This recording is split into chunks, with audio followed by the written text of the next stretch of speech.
the original and current caretakers of this land, water, and air, the Ahashiman and Tongva peoples, and all of their ancestors and descendants, past, present, and future. Today, this meeting place is home to many Indigenous peoples from all over the world, including UCI faculty, students, and staff. And we are grateful to have the opportunity to live and work on these homelands.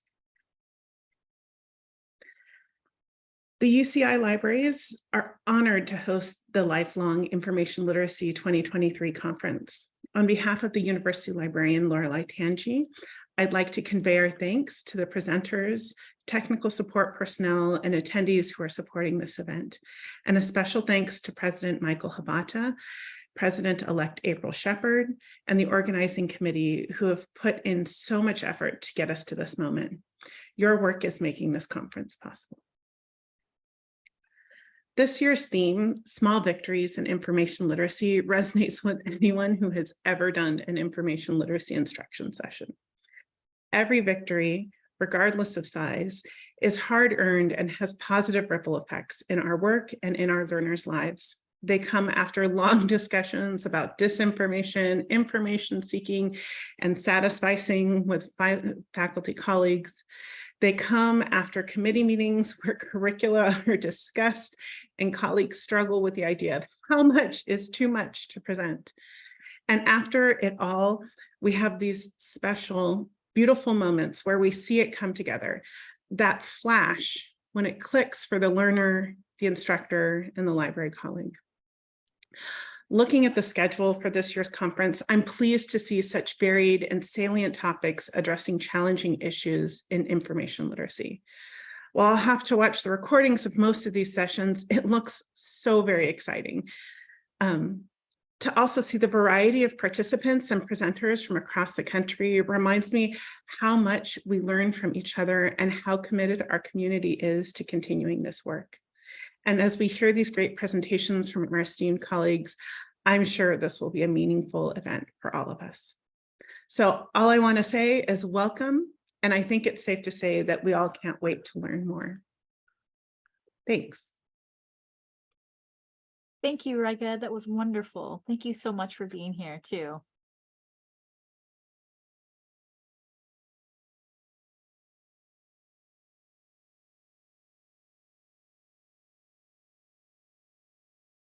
All right, so we're going to start off with our first presentations. Yay! Michael, do you want to go ahead and start it off?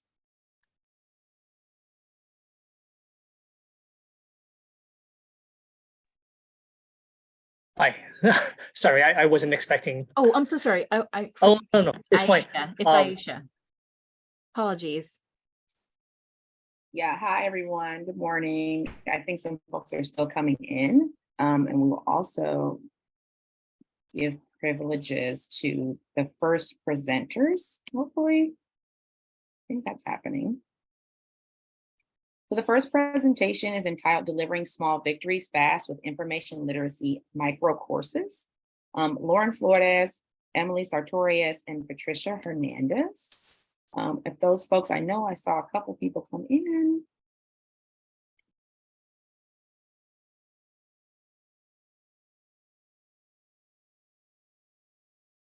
And it looks, I'm not able to give them hosting privileges. I think possibly as host, you can do that. So they can app share. Yes, you do have co-host privileges, but I will go ahead and give them to them. Yeah, okay, there we go. Lauren has them. All right, there we go. Emily Sartorius Murphy, welcome.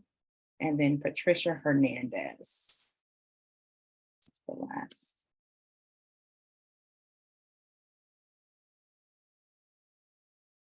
Sounds great, thank you. And we'll wait just a second. I believe Patricia is going to be sharing the screen, so she might be taking a moment to do that.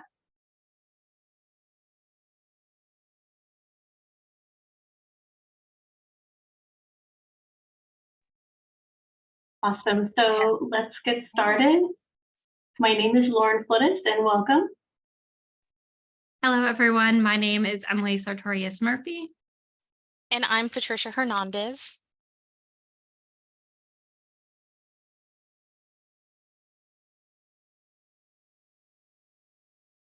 So let's get started.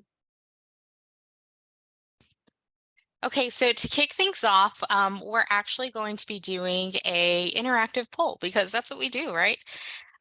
So we want you to take a moment and consider some information literacy or library topics that you think are important to share with first-year students, or, just students in general. We're going to share what you're sharing in just a moment, but in the meantime, Emily is dropping a link into the chat that you can click on to share your thoughts. As it says on the screen, you can also text the number 37607 and then text that number Patricia Hearn 475. So just drop in whatever comes to mind. Maybe it's something that you already share with students. Maybe it's something that you'd like to start sharing. While you're doing that, I'm going to go ahead and pull it up so we can start seeing comments. So let me go ahead and do that right now. It's that lovely awkward silence as I transition into another screen. So you should be seeing what are some information literacy library topics that you think are important to share with first-year students. Anybody who has their camera on, could I get a thumbs up or some sort of nod that you're seeing the correct thing? Okay, awesome. Thank you so much. Okay, so far we have what is scholarly, critical thinking, evaluating information. Those are great ones. Data literacy, that's a good one, and that's a whole thing to explore. Google versus Google Scholar versus library databases. That's great. I went into a classroom one time to give instruction, and as I walked in to talk about library databases, the professor was talking about Google Scholar and how just go to Google Scholar for everything, which is a valid source, but it's fun to then come in and say, go to library databases, even though your professor just said Google Scholar. That's fun. Evaluation sources, type of sources. Yes, information, disinformation, and misinformation is an incredibly crucial one. Giving credit or citation, that's huge. Dealing with library anxiety, I love that. I love that that's brought up. Scholarly versus popular sources.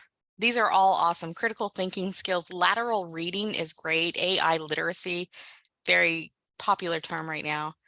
Evaluating information. Okay, being mindful of time. These are all great. Please feel free to drop in any other thoughts.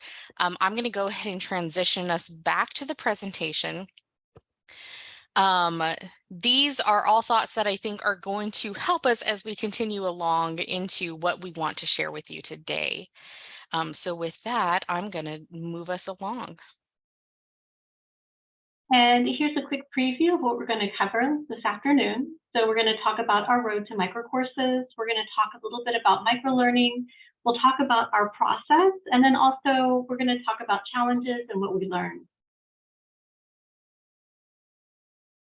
And again, true to form, we have objectives. So what are our objectives of this session? So the very first one is that attendees will identify existing instructional content or existing opportunities at their institutions that can rapidly be converted into microcourses. So there's going to be a lot of reflection on what you're doing and can it be converted? Big spoiler alert, maybe not so big, but it probably can. So I already had you thinking about things that you usually share with students. So our second objective is that attendees will identify basic planning elements to apply to their own rapid microcourse implementation. So just a second ago, I very confidently gave you a spoiler that you can convert your existing content into microcourses. We are hoping that through this objective, we're going to share how to do that exactly in a way that you can quickly adapt and apply to your own institute. So in order to understand the small victories that we had through this project, I want to give some context of where we started. We are from Texas A&M University, Corpus Christi. We're in South Texas in Corpus Christi, about 2 hours south of San Antonio. And like you did in that first exercise, we as a library instruction team had specific concepts we thought students needed to know about information literacy. One major barrier that we had to reaching our first year students was our staffing, though. We had a large number of first-year courses asking for instruction, which totaled about 2,000 first-year students at our institution. And at the time of fall 2022, we had 6 instruction librarians to meet that need. So we knew that one-shot instruction sessions were not going to be a sustainable model for our small staff. Another important element was that this was the first semester of our campus-wide I Know program. I Know is our university's plan for accreditation. Its mission is to integrate digital information literacy into the curriculum here at TAMU UCC. So fall 2022 was our first semester for this program, which had instructors of our first year University 1101 seminar course teaching information literacy skills as part of their regular curriculum. So while we cannot physically visit each first year course, first year students were still receiving some information literacy instruction from their professors, but we still wanted to support these professors by providing them some learning opportunities that their students could also attend. So our solution for this semester, fall of 2022, was to create a Research Skills 101 synchronous Zoom workshop that students could attend outside of class time. We used Grumpy Cat as our example, so that's why there's a little Grumpy Cat in the corner of how information moves through the information timeline. We held 15 different sessions through the month of October, and at the end of the session, participants received a Qualtrics survey where they applied what they learned in the workshop. So that was our plan for fall of 2022. This was before we implemented any micro courses. In the spring of 2023, though, we used the information that we learned in the fall semester to improve. So for example, that Qualtrics survey, we learned that a majority of the students who attended the workshop found that it was helpful, but our reach was just shy of 300 students, not 2,000. We also heard from faculty that the content of this workshop was valuable, but having the workshops outside of class time made it impossible for them to convince their students to attend. Even those professors who made it mandatory for a grade did not get all of their students to attend the workshops. We did hear some positive feedback from one instructor who watched a recording of Research Skills 101. So they watched the video after we did the workshops. And she would pause the video in the class time and then led a discussion based off of our workshop. So that was some positive feedback we did hear as well. So all this feedback told us that the format of Research Skills 101 needed to change, but the content was still valuable. So in the spring of 2023, we iterated on this by creating what we called Research Skills 102, which was an asynchronous micro course series. I'm going to share a link in the chat in a moment so you can see what this iteration looked like. But our next slide, there is a photo. So the three of us, it was just the three of us and one student assistant, worked on 5 different videos around different information literacy topics. We shared this via Google Sites website, which we'll provide the link in a moment.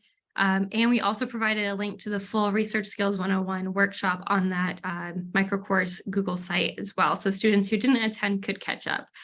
We did this in a period of 6 weeks, all of these videos, between the three of us and one student assistant. Lauren's going to talk to you a little bit about what is microlearning, and then we're going to dive into how we broke this process down into 6 weeks. So let's talk about microlearning. More or less, microlearning in its most essential form is teaching small chunks of information with a view to keeping learners engaged. And with that in mind, it's typical for there to be only one learning outcome just due to the brevity of the material. And the learning is designed in most cases to be completed in 20 minutes or less. Okay, so now we're actually going to talk about the week by week process. When we launch into week 1 or the prep work week, during this week, there are 4 key areas. Keep in mind that some of these are taking place simultaneously, and it's not necessarily a step-by-step order in this case. This includes planning, inventory check, needs assessment, and a stakeholder meeting. So to start, take a moment to answer the what, as in what are we going to focus our micro course or courses on? The how, as in how are we going to execute this? And then the when, as in what is our timeline for this whole process? So during the how, consider taking inventory of the technology options or resources that you have access to. How are you going to film the video? What kind of video editing software do you have access to? Are you a one-person show, or do you have partners that can assist you? As for the when, are there other obligations that may impede on your timeline? So then jumping into needs assessment, we take a look at the what in more detail. What is the micro course, or what are the micro course or courses going to focus on? This should be based on the needs of your primary student population, aka the student population you're focusing on. In our case, as hinted by that first poll everywhere question, we were focused on first year students, and just as Emily explained. This consideration could or should connect you to number 4. So thinking about what you're going to focus on exactly should connect you to that stakeholder meeting. So the stakeholders or the professors will have a stronger grasp on the needs and struggles of your focused student population. I can't repeat it enough. It's worth meeting with them and discussing those needs, as well as introducing these micro course efforts to them. Is it going to work for their class? Are they on board with it? Things like that. I guarantee you they'll appreciate that heads up and that opportunity to discuss with you. So week 2, we titled lesson planning, and this includes step 1, selecting your frames. I'm referring to the ACE-REL framework for information literacy. When selecting your frames, think back to that first question that we asked you, and pick 1 to 2 frames to ground your microcourse series in. In our videos, in our microcourses, we chose searching as strategic exploration and scholarship as conversation. And those frames came from that stakeholder meeting that Tricia was talking about. Once you've decided on which frames to focus on, you can begin to write your objectives. As Lauren said, remember to keep 1 objective per micro course. And along with each objective, ask yourself the question, how will you measure this objective? How will you know that your students or your learners were successful? If you're stuck on writing your objectives, use the performance indicators from the ACE-REL framework as a starting point for inspiration. That's one thing I really like to do. Once you have your objectives drafted, you can start curriculum mapping. And this means, how do you plan to have the contents of the microcourses connect? Is it linear or is it more nuanced? For example, in our microcourses, the scholarly conversation did not quite fit linearly in the research process of creating your keywords and then different types of search strategies. But it was a very crucial point of the heart of why students needed to learn these skills, because they're trying to enter the scholarly conversation. So it didn't fit quite linearly, but we made sure to tie that in, that messaging into the content that we wrote underneath the micro courses, and then in the script that we wrote, making sure it connected to the other ones, in that this is the central purpose as to why you're doing these micro courses. And finally, the last thing you'll be doing in this week is creating an outline for the next 4 weeks, since you're already at week 2. You can use our slides as an example, and we'll share them at the end of this presentation. And we're also going to share a guide for you as well that you can use to kind of start planning those weeks out. So welcome to week 3. This is what we call get or done. It's also when things really start to get real. So the 4 tasks that you're going to accomplish this week are creating storyboards. You're going to want to schedule a stakeholder check-in. You're also going to be working on scripting, and you want to build in some rehearsal time with that. And then you're going to be preparing for production that's going to be happening in the next week. And just in terms of storyboarding, it's like a visual outline of a video. It is super helpful to communicate your ideas in a visual way. So it's a really great tool to take with you when you actually go to the stakeholder check-in. What you can do is show them your ideas. They can give you some preliminary feedback. It's just a really great idea. The thing with scripting is it's another really, really important part of creating videos. So you might want to build in some time to do some rehearsal. Sometimes it sounds really great in your head, but then when you actually start to say it, it sounds totally different. And so you want to get that set up before you even start with your production. And of course, you want to start gathering all the things that you're going to need for production. So that's equipment, but it also can be assets, like if you want to make graphics or if you need to do some sequences or something like that. And so basically that way you can start your next week with all your stuff together. Okay, so you've done so much so far. So take a moment to breathe and celebrate. It's now time to move on to the actual production process, aka it's filming time. This week we'll have a voiceover versus on-screen decision, prepping your materials, and editing. So one of the first questions you'll need to ask yourself, and hopefully you considered it a bit when you were storyboarding, are you going to be a figureless voiceover, playing over demonstrations or stock videos, or do you plan on being on screen, or maybe a combination? Whatever you decide, embrace your inner influencer and get to filming it. So Lauren mentioned in week 3 that you should gather a few pieces. So like animations, other things are like graphics, audio files. This is the part in the process where you start moving those pieces and and blending them into what you have filmed. So move them onto the filming timeline in whatever editing or production software you're using. And as I've already alluded to, editing is part of this week. And it happens to be the first round of editing. More on that is coming soon. So using whatever video editing software that you have access to, so such as Camtasia, Canva, or any others, now is the time to work on clipping your video or videos, lining up all of those details from week 3, and then you end up with a product that is ready for feedback. So week 5, we titled Staging. Step 1 is building the container. And what we mean by this is preparing whatever space in which you plan to host the micro courses. So for us, it was preparing our Google Sites, but this could be preparing a space in your learning management system. It could be also preparing a YouTube playlist. And in that case, you're going to want to make sure you have the descriptions and the links all ready to go. Step 2 is creating the activities which you brainstorm during week 2 in the initial lesson planning week.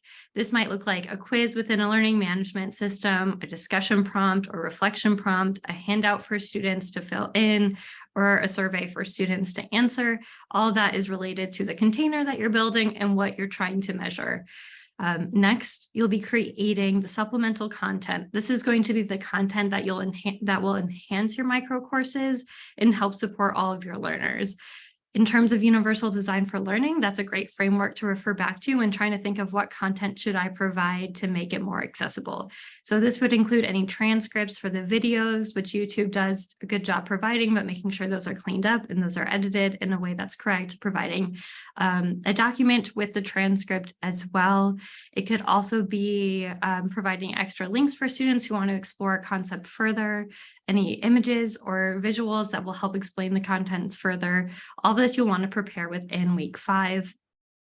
And finally, step 4, you're going to continue the editing and then upload to whichever platform you chose. So we uploaded to YouTube because our library has a YouTube channel and the video is embedded nicely within our Google site, but that might look different at your institution. So that's what we did for week 5, and that's what you'll want to be doing for week 5, which is staging. So week 6, countdown to launch. This is pretty exciting. Maybe you want to slow down a little bit. The light at the tunnel, the end of the tunnel is there.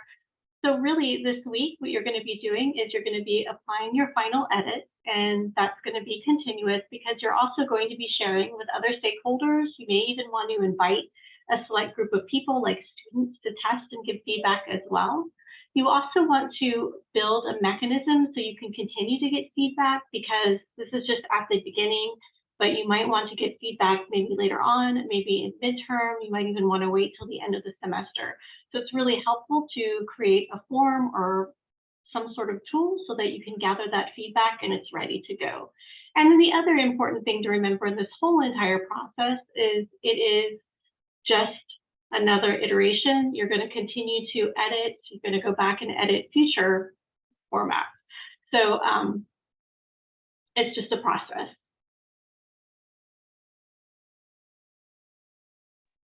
So we're going to talk a little bit about the challenges that we experienced while we were working through this. So we all had different challenges that we experienced. For me, I felt like the biggest challenge was integrating the course into the class that we're trying to integrate it. So at our university, all first year students take University 1101 and then they take University 1102, and 1102 is in the spring semester. So these micro courses were aimed for students in that spring semester. And we were hoping that it would be integrated in all of 1102 courses, but we didn't quite reach that 100%. We had some faculty choose to do some of the micro course videos and activities, and some just choose to do all of them, and then some didn't do any at all. Part of it was because it was hosted on a Google site and not as embedded as we would have liked it to be, like in a learning management system, for example. So students had to click away to find it. So it might have been a little bit hard for students to navigate to. So we found the class integration was a little bit complicated and not as smooth as we would have liked. And so as we plan for future iterations, we're trying to see how we can fit it into either the learning management system or whatever software the faculty are using in University 1101 and University 1102. So for me, simultaneously learning systems and tools is really hard to do on the fly. So one of the things I learned to do was to lean on YouTube and LinkedIn for tutorials and to be really strategic and realistic with what I could accomplish. And so for me personally, I love that earlier it was mentioned that a lot of us are very guilty of trying to pack in as much as we can and how much is too much that we're trying to share with people. I'm very guilty of wanting to share it all with students. There's just so much to know and to share. So I really had to take a step back. And as Lauren was describing what microlearning is, really take that to heart and focus on a very single learning outcome. So once I overcame that hurdle, it was a matter of figuring out how to deliver that message in a way that was entertaining, but it was still thorough, but also very efficient, because the whole point of this is that it's supposed to be very bite-sized and short. And then, of course, you'll see on the screen that a challenge for all of us was time. Is it possible to accomplish this in 6 weeks? Absolutely. We're living proof, but having more time would have been absolutely wonderful. We were juggling this task with the tight deadline alongside some of our other responsibilities. So more time in general would have been lovely. We managed it, and it is feasible and it's possible, but I think if we had more time and we didn't have that tight deadline to get it done before the semester began, we probably would have given us a little more than 6 weeks. So what did we learn from this first iteration of this micro course format? We learned a lot, so we wanted to share with you what we learned. The first is that it was an iterative process, as Lauren mentioned. Your first iteration will not be your last, and it will not be perfect, and you're going to learn a lot.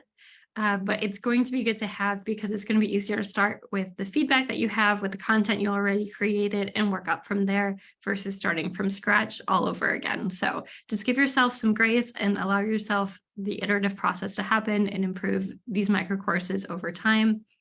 Another important thing that we learned that is to be honest with yourself about your capacity.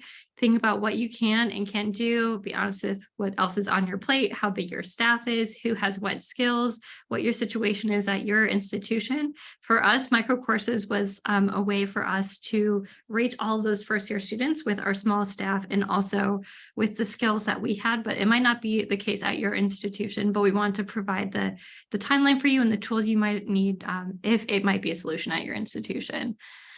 Also understand that you might create something that might be used in a way that was different than what you were expecting. For example, after we shared our Google site with faculty, we were disappointed when we saw how low our view count was on the videos. We were hoping for more views, but we learned after the semester that faculty were actually watching the videos in class. So although it might have just had one view count for that, there was 40 students maybe who watched the video.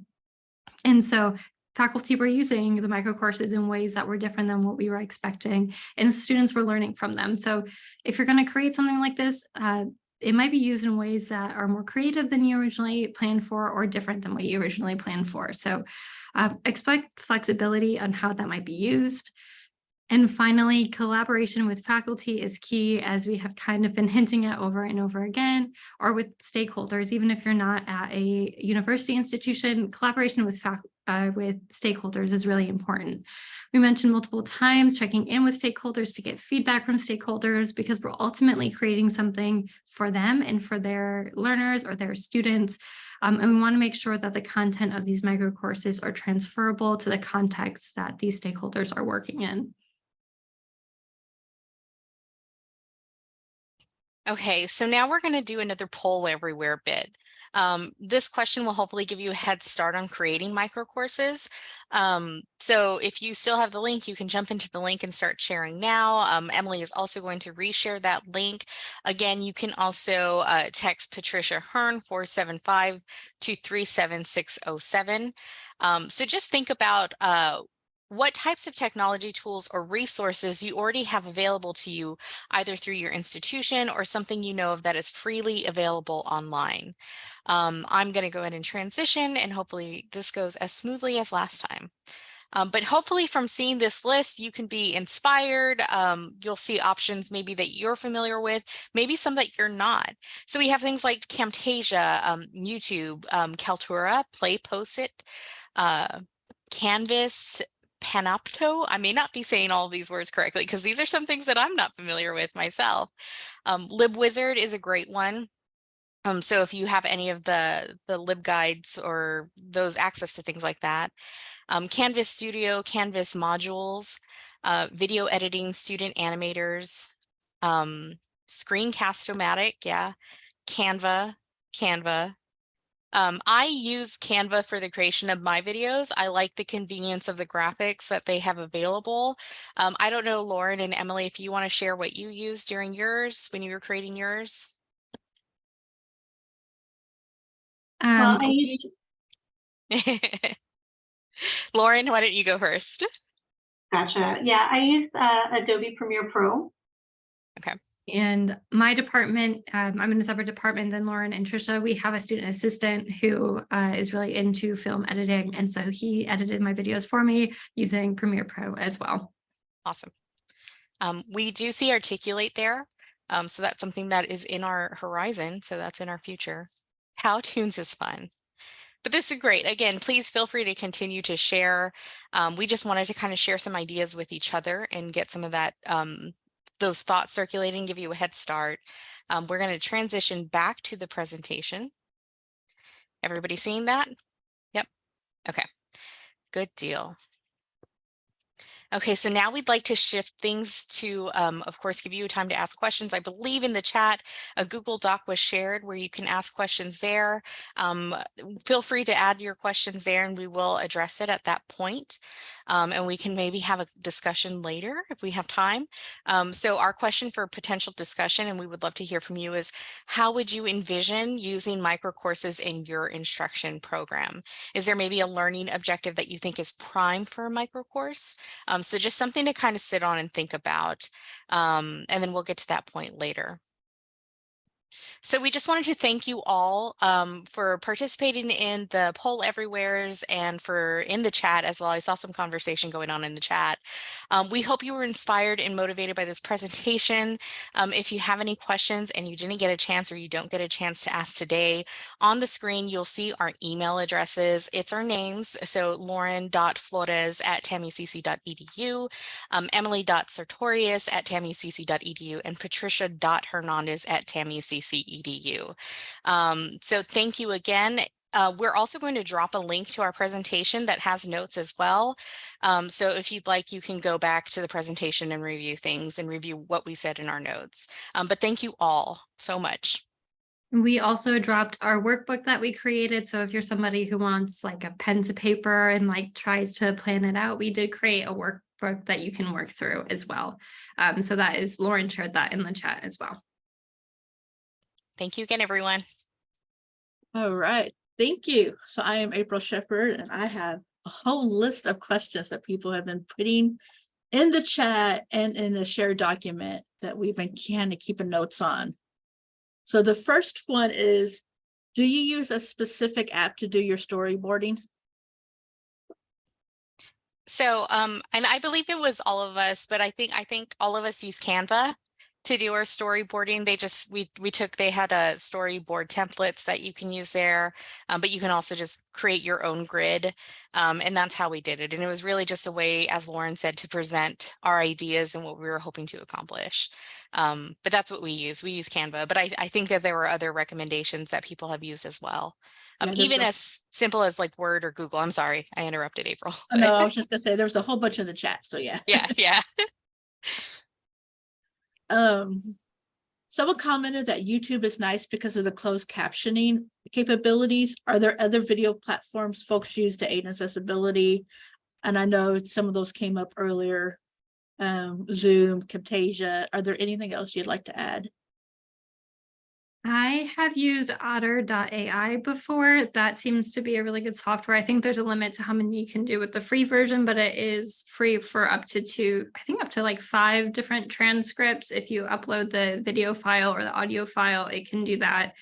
And I also oftentimes will do speech to text on Google Docs as well. So talking through my script really slowly, and then do voice to text on a Google Doc. That's been an efficient way for me to do it as well. How do you determine or prioritize the topics? That's a great question. I can take from my perspective real quick, but Emily and Lauren, please jump in. I think going back to the whole stakeholders, that was a key point for us determining what would be the best thing to focus on. We also just kind of had a conversation of what was important for a first year student to know. In addition to that, the other motivator behind what we decided on is our quality enhancement plan is called the I Know program, and it is focused on digital and information literacy. And so it's scaffolded in, and this is Emily's jam, but I'm talking Emily, I apologize. But it is scaffolded. So we very much knew what we wanted first year students to be familiar with as part of that program before they progress to the next level. So those three things kind of helped us whittle down or figure out what we were going to focus on. But Lauren and Emily, please feel free. Yeah, I was going to add so my job title is I Know / instructional design librarian. So I am part of specifically the I Know quality enhancement plan, which is tied to our SAC COC accreditation process. So in order for a university to go through accreditation, we're trying to measure some of these different objectives around information literacy, which is really awesome and really cool and exciting that we have campus buy-in for that. And those searching as strategic exploration is part of our level 1 of that program. And that is kind of where we pulled those objectives from specifically in these micro courses. So I'm going to drop a link in the chat to just info about our I Know program, and you can see our learning outcomes and objectives, but those were a big part of why we went with the topics that we went with. Okay, and we still got time. Were you serving as embedded librarians in the courses? We were not. And so that was one thing that made, I think, a little tricky in terms of integration. But there are, as we mentioned, 2,000 first-year students, and I think about each first-year University 1102 class caps at about 20 students. So there's a lot of different courses that we would have to be embedded in for us to do that. So we were not, but we do have a really close partnership with the coordinator of that program. And she communicated and shared all the links out to the faculty, was behind us, backed us on sharing the information. So that was really helpful. So we weren't necessarily embedded in the LMS, but she was able to kind of make sure that people were using the resources or getting feedback on the resources at least, so we could improve it for our next iteration. Still more questions. You guys are popular. We've got about 1 more minute, so maybe one more question, and then we can hopefully during break, maybe folks can talk or do some things. And we also got a little time. Yeah. Have you done this concept of micro learning in person? We have, I mean, Lauren, feel free, go ahead. Oh, I was just going to say not quite yet, but it is something that we're experimenting with our instruction retreat that we do every summer. So there are possibilities. I know personally, I would love these micro courses to lead into kind of a flipped classroom situation. So if we can create micro courses that students can view before coming for an instruction session, and then during the instruction session, maybe we can do reinforcing activities that help with some of the content that they viewed through these micro courses. So those are potential goals or aspirations. All right. Okay, well, I Thank you. think we'll wrap up. Yeah, so let's go ahead and digitally / virtually thank our presenters.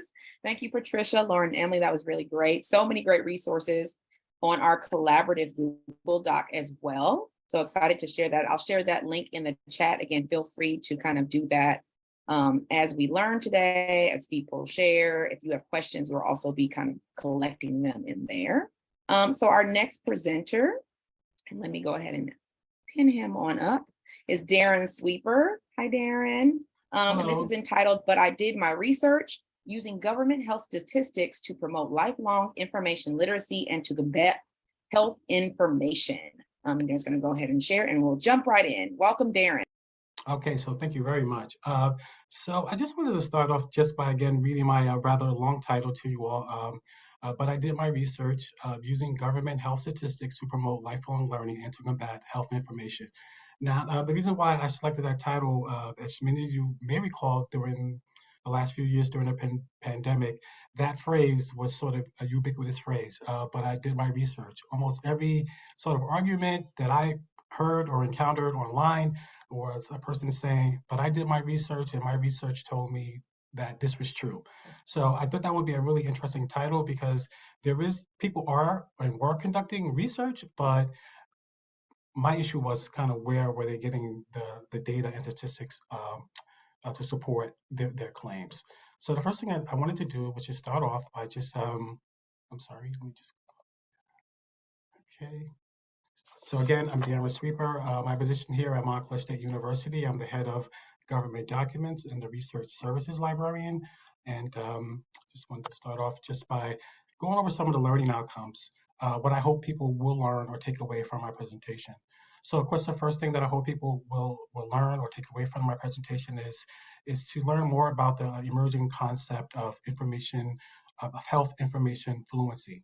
And then I would like people to learn or to be aware of the prevalence of health misinformation on social media, and then finally, the integral role that librarians can play in combating and preventing the spread of health misinformation.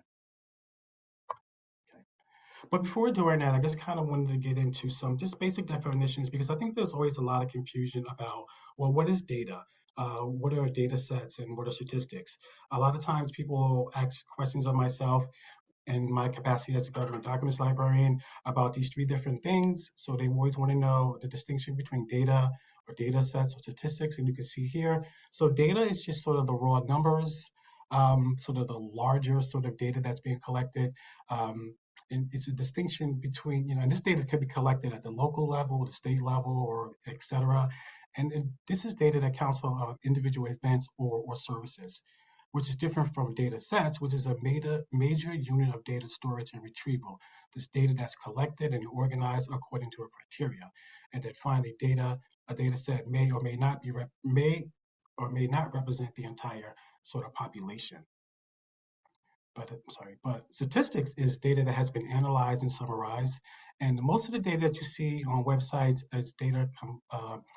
most data on websites are compiled statistics. So, and I'm sorry, I just want to make this a little smaller because I can't really see it. Okay, I'm sorry. Yeah, I can't see the last bit of my slide, so I'm gonna have to read it. I'm sorry. Yeah, so in the last learning, the last, in statistics, so let's see here. Yeah, it's just, statistics is just your percentages, tables, maps, anything that's sort of numerical or visual is considered, a statistic. Okay. So I just want to move on to sort of what is health misinformation. Now, I really just did a random sort of Google search for these definitions. So some of these definitions you may be familiar with, and just seen in other places. So misinformation is just false information that is spread regardless of whether or not there is an intent to mislead, information that's not completely true or accurate. Misinformation is also information that is false, misleading, or out of context or content shared without an intent to deceive. So these are just sort of like random sort of definitions about what misinformation is. And so when you throw on sort of the health misinformation, you could just, information would be the same thing as sort of leading into what general misinformation is. Okay, which takes me to sort of what is health information fluency. Now, health information fluency is sort of defined as a universal, effective use of health information. And in this article that I read, one of the first articles that I read when I started this project was by Anker, Grossman, and Benda. And I took this quote from them, and they said, a society promotes health information fluency by providing accurate and accessible health information that people can easily find, understand, and use to inform their health decisions and actions. And I think that's very important to remember. So not only is this information available, but how easily are people able to find it, understand it, and use it. All building on a information literacy foundation, but with the eventual goal of being information, or in this case, health information fluent. So why is health information fluency important? So health information fluency helps the library users develop a holistic set of research and analytical skills. It's probably the number one reason why I think it's important. And the second reason why I believe it's important because health information literacy helps health information seekers develop a deep and informed research sort of consciousness. It's sort of a way of going about the whole research process. So how do we practice health information fluency? Well, the number one way in my estimation to do that is to collect the information that's necessary to consider a problem or issue. So for example, if I need information about a particular health element, let's just say something that's prevalent in our society like diabetes. So if I'm looking for information about diabetes, it may not be in my best interest to look at a health condition that may be related, but not specific. So if I'm looking for diabetes, I should look at diabetes information and not sort of information about sort of heart attacks or other sort of related conditions. So, and another way that we practice it is to employ critical thinking skills in the evaluation and the analysis of information and its resources. Uh, who is the source? Where's the source coming from? Why is it a valid source? Is this a source that we could consider a reputable source? And third, we have to be able to sort of formulate, logical conclusions and present those conclusions in an appropriate and effective ways.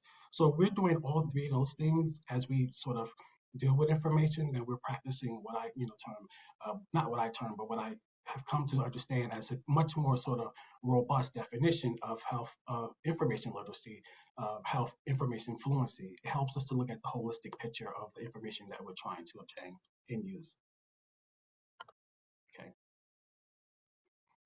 So when I first started this project, one of the first things that I did was I wanted to get a sense of, well, how prevalent was health disinformation on social media.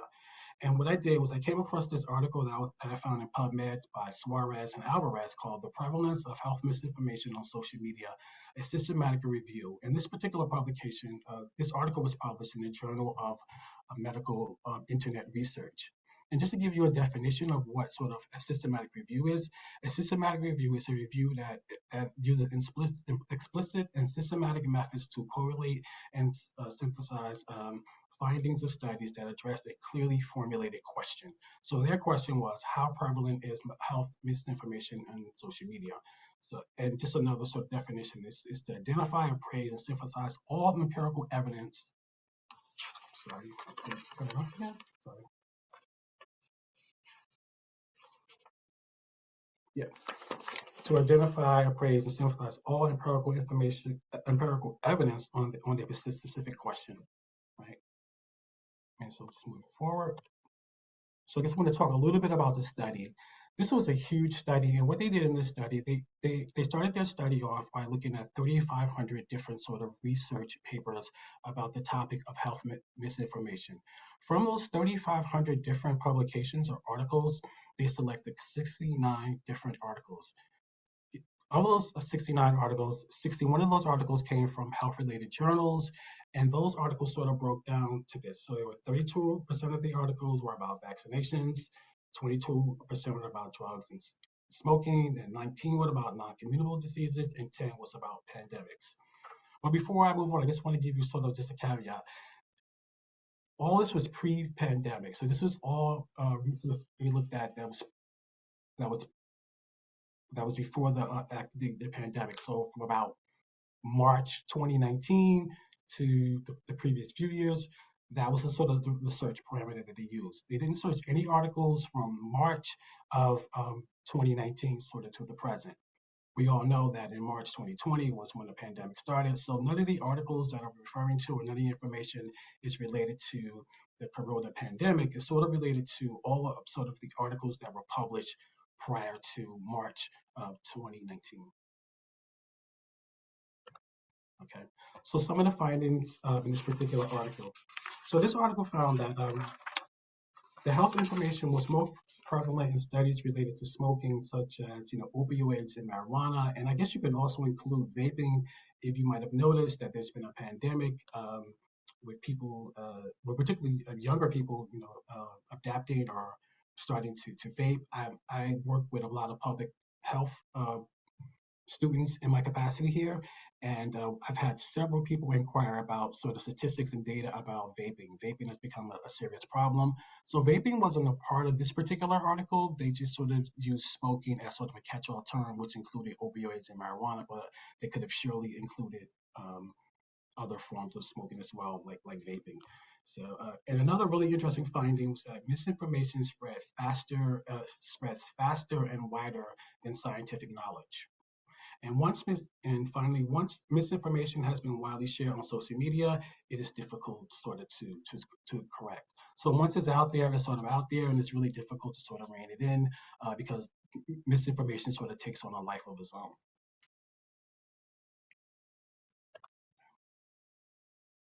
And then I want to sort of get to sort of what is what is the librarian's role in sort of combating health misinformation?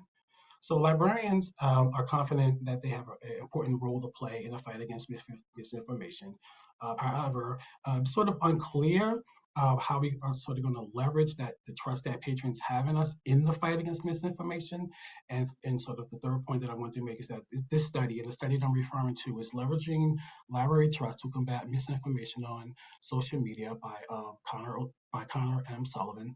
And this study suggests that librarians are not able to reduce misperceptions on social media outlets such as Facebook. So this goes back to my previous point. So once health information is out there, it's really difficult, particularly if it's on Facebook, to sort of rein in or reduce or correct sort of those misperceptions about information, because as I also previously stated, so the misinformation spreads much faster than scientific knowledge and information.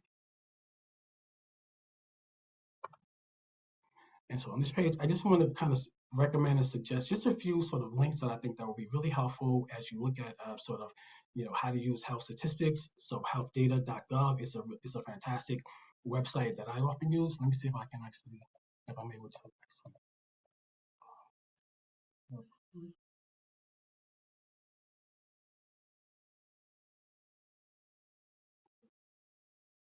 So I'm not going to go through all this, but I did want to kind of give you an example, just sort of what it looks like, and you can kind of see here what the site is dedicated to. This site is dedicated to making high-value health data more accessible to entrepreneurs, researchers, and policymakers in the hopes of better health outcomes for all. And another page was sort of.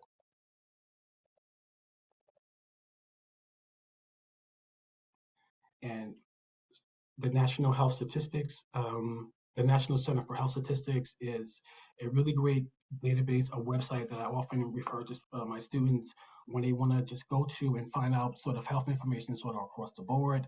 There are a lot of really great visual tools there, data visualizations, other forms of statistics, reports.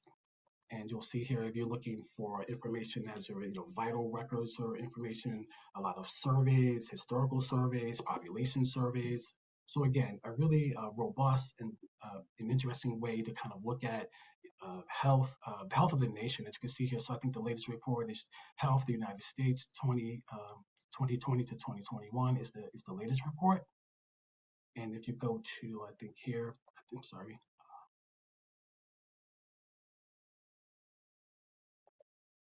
So that the final link is just a course that you can actually do from the National Library of Medicine. Will instruct you in a step-by-step manner on how to find and use health statistics.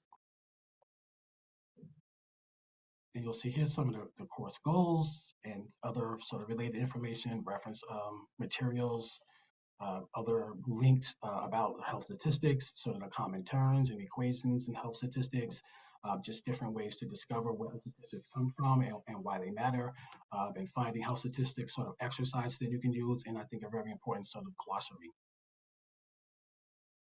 So,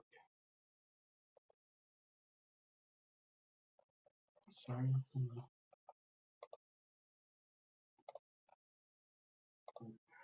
And finally, I just wanted to kind of share with you the references that I used for this particular presentation.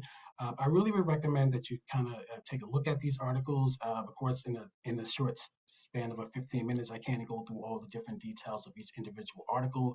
I do want to leave some time for questions. I know this is sort of a lot of information in kind of a short time spot.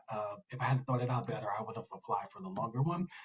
But as you can see here, just some statistics, not statistics, I'm sorry, some references to some of the articles that I used. I found this is really just a fascinating sort of topic to investigate. And I'm just going to stop my share right now and sort of open it up sort of to questions, if hopefully you have some. All right, so we got some questions going. You ready? Yes, I am. All right. So how can libraries help fight health misinformation on social media, particularly in the social media filter bubbles? Yeah, that's a very good question. I think the best way, because it's one of the articles in the Sullivan article. So librarians had agreed that librarians had a role to play, but there was sort of it wasn't sure how we're actually going to do that. So in my estimation, I would think the best way to do that is sort of to get out ahead of the problem, like to teach people how to locate information, whether it's health data or statistics or whatever, help them sort of initially. So in our particular case, we meet students in two different areas. So we have like what we call the Gen Ed class. And that Gen Ed class is just sort of an introduction to the library where we try to teach them how to use different sources. But I think it's a complicated sort of question because I think that once the information is out there, it's kind of too late. So what we have to do is sort of work in a more preventive sort of way. So we have to sort of have preemptive strikes. So we want to teach people how to locate information that's reliable before they're sort of exposed to information that may be less reliable. Is probably the best way I would think to do it. But that's part of the challenge, I think. So how do we do that? We know that we can, but how do we actually do that in cases where information is just spread so widely and so quickly? Are there studied patterns of misinformation spread, like on, does misinformation spread differently on different social media platforms or among different age groups, things like that? Yes, definitely. So I mentioned earlier that one of the most, I guess, egregious places for the spread of misinformation is Facebook. But then there are other platforms, so Twitter, Facebook, YouTube, WhatsApp. Those are probably the four most prevalent places where health information is sort of spread. And then I think health misinformation is sort of spread in younger age groups. So in the Suarez and Alvarez article, they said that older people are less susceptible to health misinformation than younger people are. So I thought that was an interesting finding where, and that could be for a number of reasons. Perhaps older people who are seeking health information, they're doing it for different reasons. So younger people may not even be seeking health information. But to answer the question, so you have those four sort of major social media outlets, and then older people seem to be, I'll say, better sort of evaluators of health information, generally speaking. This is kind of tied to that. Do you think health misinformation correlates to other forms of misinformation? For example, are the people who spread health misinformation also more likely to spread other types of misinformation? Yes, I do. Yeah, and thank you. That again, another great question. Because when I originally looked at this, I think I came away with I created a bibliography of I think it was over 100 different articles. So I took the Suarez article because I thought it was the one that was the best article for the presentation. But yes, I think that health information, people who spread false information, no matter what it is, they will also spread, false health misinformation. And what I find interesting about this, so this was all pre-pandemic sort of research. I would be curious to know how much health information has spread, since the coronavirus. So I would answer the question yes, they do a lot of times. How do you explain to students why government organizations are the strongest sources for some of the statistics? So that goes back. If you read my the abstract, so one of the things I started off with my abstract was sort of the conundrum that we're in. So the conundrum that we're in is that sort of government agencies are the people who produce the most reliable government information, but they're among the least trusted of sort of government entities. So I think the problem is that so you have this group of people who are actually providing the best information, but their reputation isn't a good one. So I think the problem is that how do we sort of separate the providers of the information and the information in itself? And I think that people are really sort of, I think trust in government has sort of been on a downward slide since the Eisenhower administration. Believe it or not, health trust in the government was higher during the second Bush administration than has been in the last 50 or 60 years. I mean, it sounds kind of outrageous, but I looked this up and I found this also at the Pew Foundation research. So yeah, I hope that answers the question. I'm going to skip a question. We'll come back to it, but this one I think is relevant to that too. So what are your opinions? And then I think this is an open question for people in the chat too, on guerrilla statistics. For example, there's the People's CDC that share stats on COVID-19. There's also groups of public health workers and scientists using readily available stats for things like sewage findings, public works finding. How do you advise a student who's wanting to use these guerrilla stats? I'm not actually, really familiar with the term guerrilla stats. So if you could maybe give me a little bit more sort of definition about what that is, right? I have somebody said it's a new concept. I'm not familiar with the concept, but I think for me, what makes researching government information and data statistics so interesting is that you shouldn't take the statistics on face value. So when you see a statistic, you should run down, sort of do the back work. Well, where does this statistic come from? How was this information gathered? And that's why I gave the example of data and data sets. A lot of times the government will provide you with large data sets that you can kind of do some of the background research on. I always tell my students, I challenge them, you find a statistic, don't take my statistic or the statistic that you were able to find, whether it's CDC or the Bureau of Labor Statistics or wherever it is, don't take that at face value, sort of look at that statistic and then try to find, well, how did they come to find the statistic? And I think that's probably the best way. And I think there's another way to sort of reinforce sort of the whole idea of health information fluency. So not only are we just sort of looking at that statistic, but we're trying to figure out, well, where does the statistic come from? Is this a valid statistic? So for example, we often hear about unemployment, how low unemployment is. Well, if we understood sort of that how they come about that measure, we would have a much better understanding about sort of how misleading the numbers are as it relates to unemployment. So only people who are actually actively looking for jobs are counted as unemployed. So what about the people who have stopped looking for jobs? They're no longer sort of counted as unemployed because there isn't a record of them actually seeking employment. So even though the statistics give us a really great place to begin, I think the whole process of lifelong information literacy, it allows us to sort of take a much deeper sort of look at statistics. I like to think of statistics that tells us a part of the story, but not the entire story. And that's what I find interesting. It allows us to dig deeper into, well, where does the stat come from? How relevant is the stat? And is it still something is it reliable? All right. Do you have any comments on why health misinformation is shared?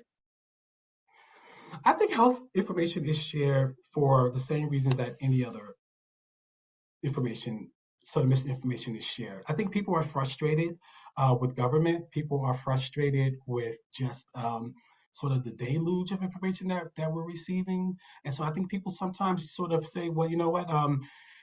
For example, you may recall during the coronavirus, there was so many different rumors going around, but one I remember distinctly was that that corona was first there were stories about, well, certain group of people were sort of immune to corona.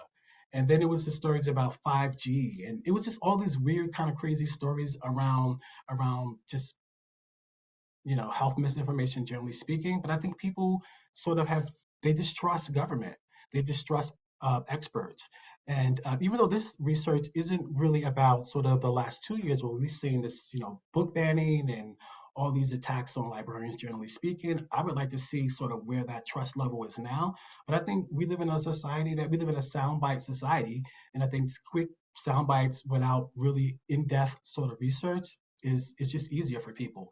But the whole purpose, as we all understand and know, in lifelong learning is to challenge our assumptions. And I think that when people share this information, they're just not willing to challenge their assumptions about whatever topic. Yes, and some might say here, I think it also speaks to individual fears and biases, without a doubt, Joy. I think that's very important too, because we want statistics to validate whatever our narrative is. So you talked about earlier about trust and people's trust. There just seems to be, this is my question, by the way, so you don't have to answer it. A growing distrust of librarians in general. You know, we used to be not that long ago the experts of everything, and now people view us with distrust. Some people. So how's that affecting our ability to help the public fight misinformation? I think it's having a profound impact on our ability to fight health misinformation. As I mentioned earlier, so the research in this particular project was only up to March. It was taken all in March 2019. So I would be interested to see, well, how do people feel about sort of librarians now? And I think that one of the problems is that one thing that I enjoy about librarianship is my ability to make connections with people, to meet people sort of outside of a classroom, maybe online or in a library in itself. And I think it gives me a chance to sort of really connect with people and to hear people out and to hear what their issues are about the statistics. I always ask people will say, well, I don't trust that statistic. And I'll ask them, well, why don't you trust it? And they don't usually have a legitimate reason why they don't trust it. I just think we're in an era of mistrust, generally speaking. So we've become much more bipartisan. We're sort of, you're either on this team or that team, and there's no in between. Like there's nowhere for us to have common ground to really think these things out and to figure out, the health information is probably one of the most important and I mean, there are a lot of very important things, but health information is something that we all can sort of relate to. We all want to be in good health, but how do we achieve good health? So. Here we have about 2 more minutes, so maybe one more question. Well, I was gonna say that was the last question. Okay, well, are there any questions for the chat maybe? I see people are really having some great conversations, so thank you so much, Darren, because I think health information and stats is kind of a tough one for most of us as information literacy folks. Any more questions in the chat? Again, we got about 2 minutes, so we can take 2 quick ones or one longer one. I've seen a lot of kudos, Darren. So I just want to thank you all for the committee for accepting my proposal, and thank you all for listening to my proposal and warmly receiving it. To me, health information is just so important and so vital. And it's something that I think in terms of information literacy, we talk a lot about, I know my institution, we talk a lot about data literacy, but we don't talk about health. When I went to my colleagues and tell them what I was doing, they were all interested in it. And they were like, well, why did you decide to do that? And the reason that I decided to do that, because I just see that health information is, we really need to reevaluate healthcare, generally speaking, as Americans. So I think just having a place where we can go and sort of really sort of analyze the data and the statistics, and it'll just help us be healthier. So that's the reason why I'm just interested in it, just to shed some light on, I think, sort of a neglected aspect of information literacy. well, thank you. Thank you. I appreciate you all.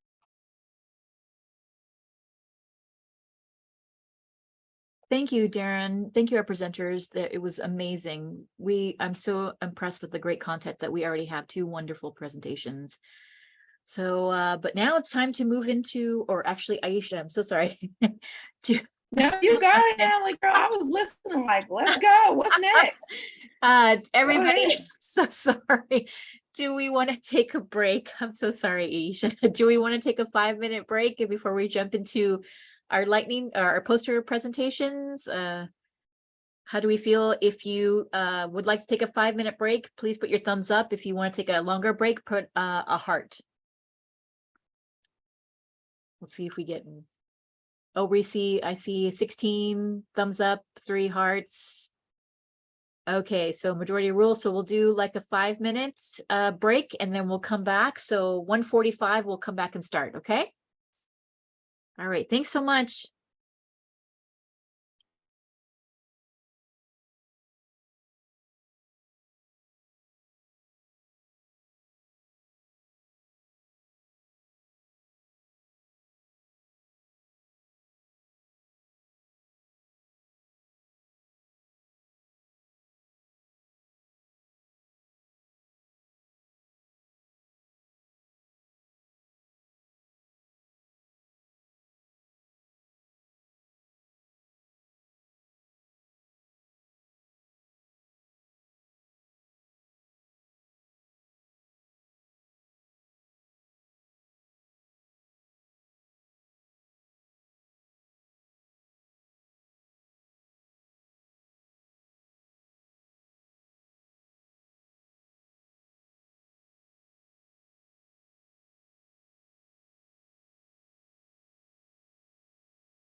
All right. Hi, everyone. Thanks for coming back with us. It's been about 5 minutes.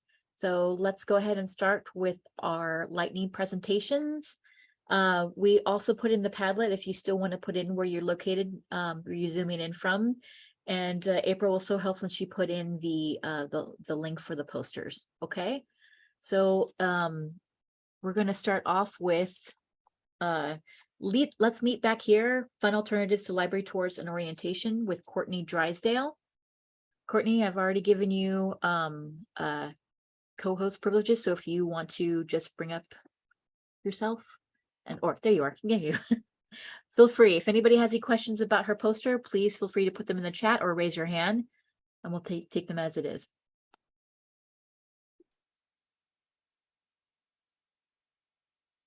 Well, I have a question for you, Courtney, because I always have questions.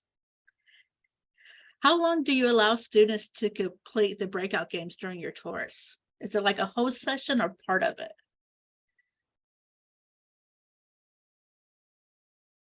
We cannot hear you.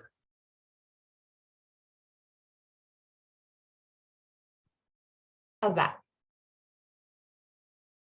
Perfect. Okay, sorry. We give students about 20 to 30 minutes to play the game. So they have, we plan about 5 minutes per clue we give them. And then, so that amounts to about 20 minutes to actually play the game, with like 5 minutes on either end for introducing it and then kind of wrapping up and processing afterwards.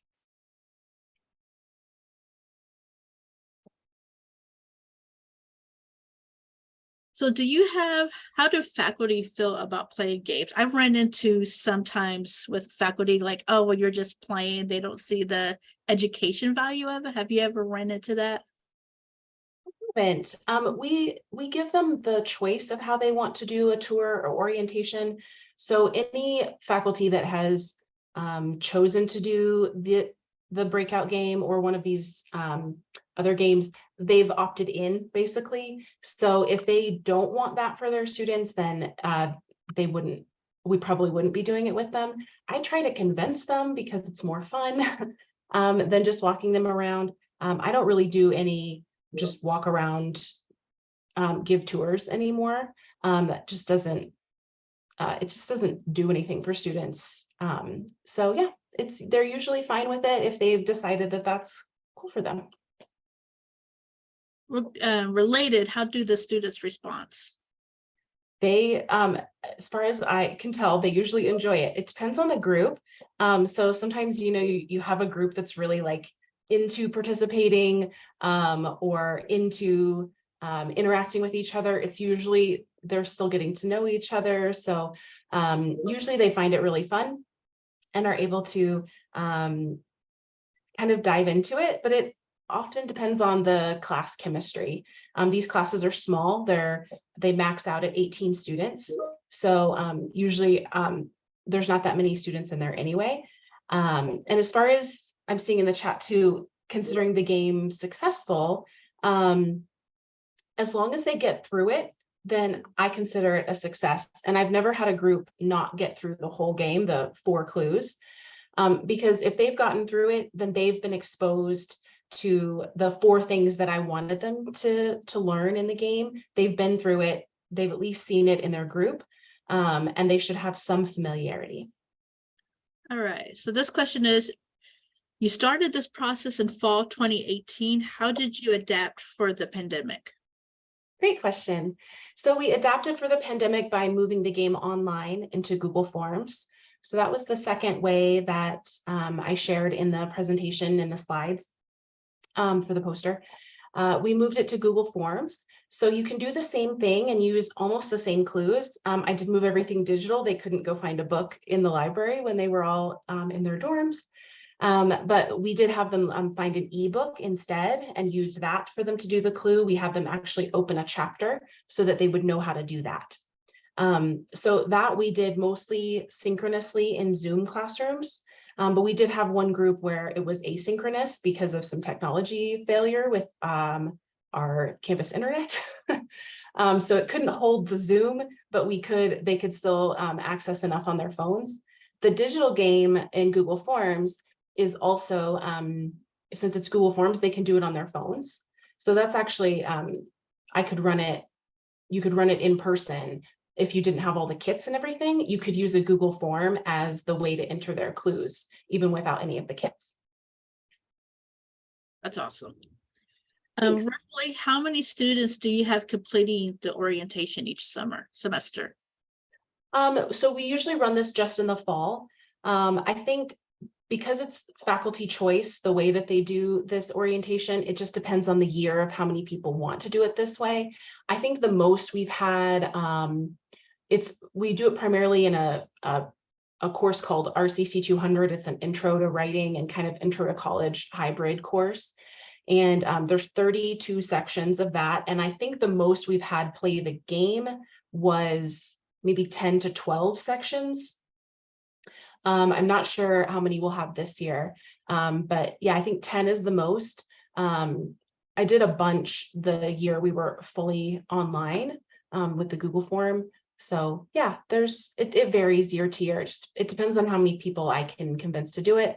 And there are different librarians that work with this population. But I'm the main one that uses the game, at least the breakout games in person. Well, I love games. Last question, you ready? Sure. Have you had any success using these techniques outside of the library, like in a classroom setting? Oh, great question. So as far as like the breakout game itself, that we mainly run in the library because one of the questions is to go to the shelf and get a book. The online one works anywhere for the breakout escape game. As far as the jigsaw activity, that can definitely be used anywhere. So that you could split the group into, split the class into groups, have them be experts, and either teach their group or teach the whole class. The jigsaw activity definitely would work anywhere. Right, thank you. Thank you. All right. If there's no more questions on that poster, we'll go ahead and go to the next. We're doing good. All right, so the next poster is going to be integrating information literacy into the first year experience, and Carly Spina and Maria Rothenberg. So sorry. I knew it. Please feel free to start answering questions. Take it away. All right, so we got one question, and feel free to add questions in the chat or in the shared document. So is the library involvement in the first year experience classes required, or is it just recommended? So it's actually required in that it's integrated into the class hours. So we're actually either going to their classroom or the class is taking a group trip to the library. So any student, as long as they're not absent that day, and they usually aren't because it's sort of an important class, every student participates. I am very envious. It is highly recommended, but not required on my campus. Yeah, we're really lucky to be part of a program like this because not all of the different schools and programs at FIT have a first year experience. So even amongst our school, we don't have this level of access to every single group of students. Did you encounter any resistance to these ideas from administration or other faculty? And if so, how did you confront this?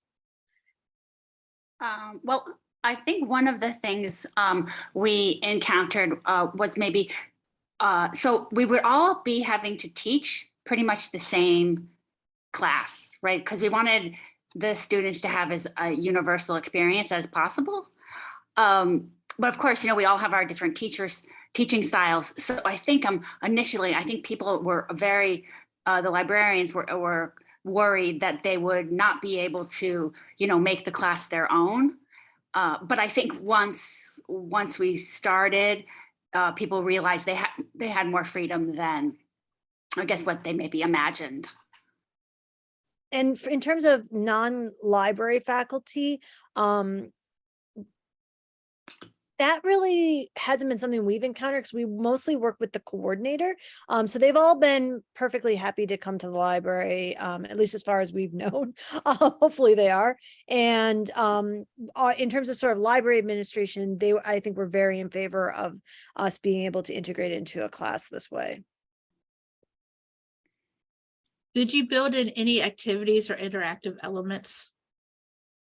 Yeah, we actually have integrated in. Different people have the option to do this as they like, but we have sort of spaces for people to integrate survey tools. So we use Slido as the default one, but then people are allowed, if they prefer to use Poll Everywhere or something like that, to use that instead, because we don't have institutional account for any of those. And then we also created an exercise, and we use that more in the first year around citation and like the reasons for citing sources. And Maria actually created that. But since we are, as is always the problem with one shots, so limited in time, we found that we aren't always able to get to that because that was sort of at the very end of the class. And sometimes by then we didn't have time to devote as much time to the exercise as we'd hoped to. So that's something we're still sort of refining, I think. How much time do you normally get? Is it a full class period? No, well, if it's for us, it's like, I think 50 minutes, maybe sometimes it goes a little over to up to an hour, but not over an hour. That's what we have on my campus. All right, are there any other questions in the chat or in the shared document? I want to make sure I'm not. Really quickly, one other thing I'll say about the interactive elements. Another challenge of this is that we do have some asynchronous online sections and some sections that are taught at a campus that is I don't know exactly, it's our campus, but it's in a different country. And so for those sections, we have used some asynchronous tools like Padlet and a few other things to try to still offer some level of interactivity, even though they're using a video class, a version of the class. Yeah. All right, so we got one last question that came in. So was this accomplished with their partnership with the head of the school, or was this more like doing individual outreach to teachers? How did this kind of came to be? Well, I work closely with the fashion business management department as their their liaison. And so I kind of got when they were starting to talk about it, I really made it a point to insert myself into that conversation. And fortunately, our director was very enthusiastic about this also. So I worked with the coordinator who ended up doing the first formal session. We did a few semesters where we just piloted things. It was just her classes, and we could kind of see okay, this is going to work and this doesn't work. That was really helpful. I think having good relationships with faculty is really, really key. Especially if they provide feedback. Yes. All right. Are there any other questions? I believe that was the last one.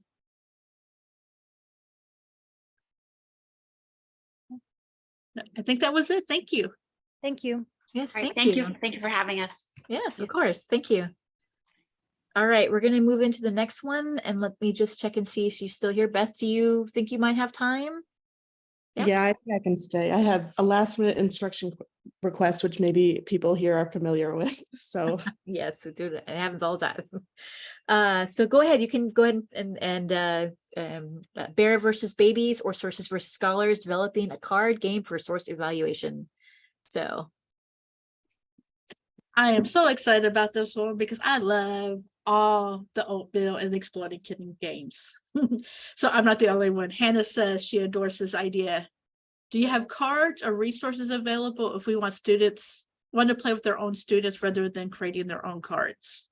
I do have templates made. I'm still not, I have reached out to the oatmeal. I don't know if there are legal issues with distributing a game that's so clearly based on there. So I am waiting to hear back from them. I'm happy to distribute things like that when I'm able to. But yeah, it's definitely something I'm waiting to hear back about. I just don't want to break the law, you know, small things. Something about librarians should not be breaking copyright, right?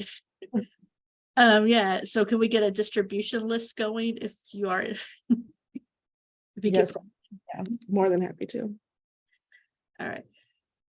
I think there's some possibilities of some of the other Exploding Kittens games. Like I could kind of, this is my question personally, I could see doing something with the matching aspect of Mantis. Are there other games that you're looking at adopting?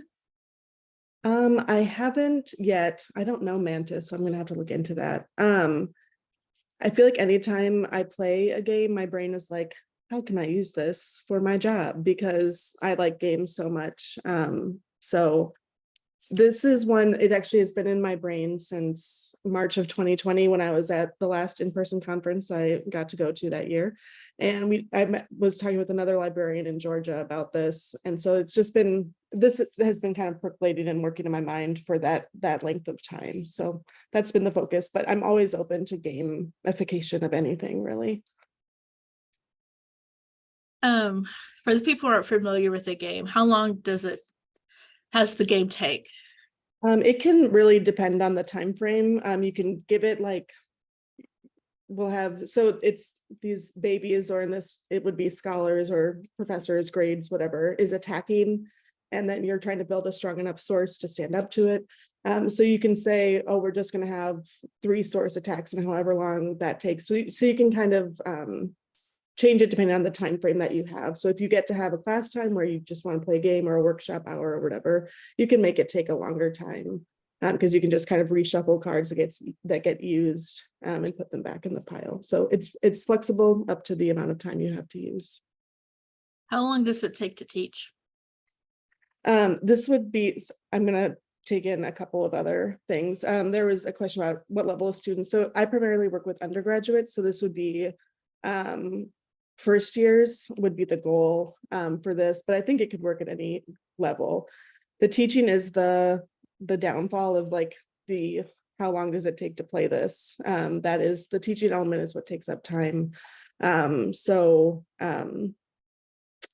It's, I try to make it we'll build things as we go. So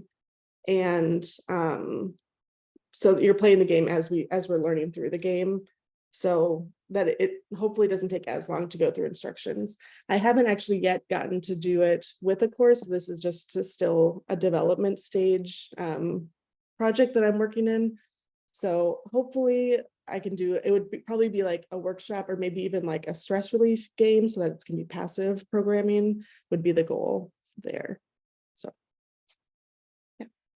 All right. How long did it take you to make the game?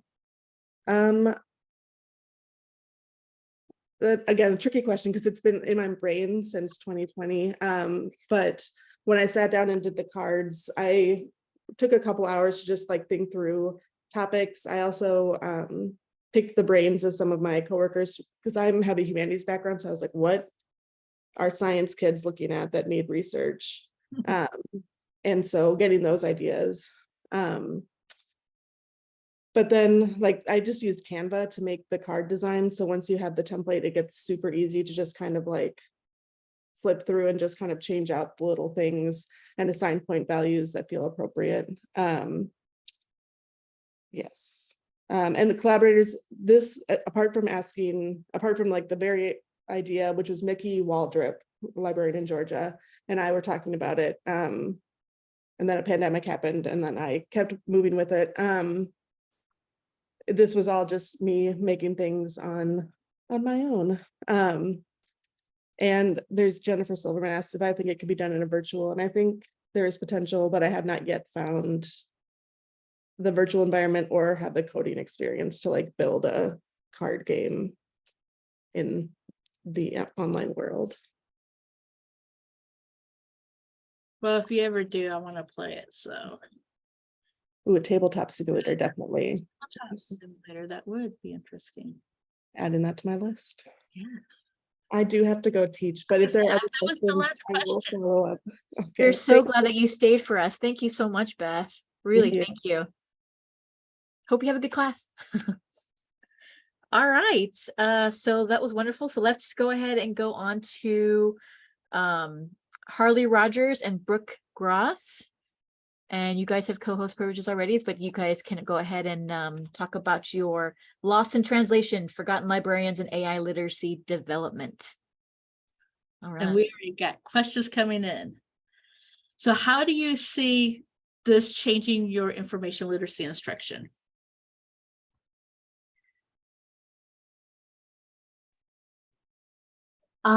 It definitely adds a lot to it. It changes some of the conversations that we have to have when we're teaching.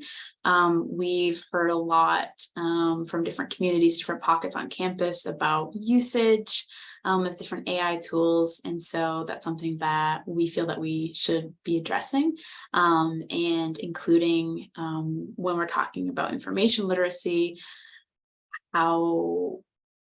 how can tools be involved? How should tools not be involved? If you're going to use them, what are some of the considerations there?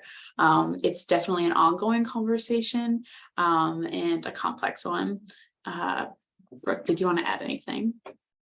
I'm trying to figure out if people can hear me. Can y'all hear me? Because I was on a different mic earlier and I started talking and I don't think Oh, you can hear me now. I can hear you now. Okay, perfect. I am so sorry. No, I think, Harley really kind of hit on everything, just in the sense that, it's going to change our roles in the sense that any new literacies do. Information literacy kind of changed the way that a lot of people addressed library instruction, as far as teaching students the importance of evaluating sources and things like that, not just knowing how to find a book, but also knowing what type of book you need to find and things like that. And so I think AI literacy is just a further evolvement of information literacy, if that makes sense. I get this. How have you discussed what AI can't do with students in your classes? And how do you talk about that with faculty who come up to you during and outside of the classroom? So, you said can't? Yeah. Yeah. So when it comes to kind of what AI can't do, we never want to, approach the issue as like a very strict rule enforcing, shushing, like don't ever use this in any way. I think it's more about opening the conversation. And what I try to do is address kind of faculty directly. And I always ask the question in any AI type presentation, how do you think this affects critical thinking?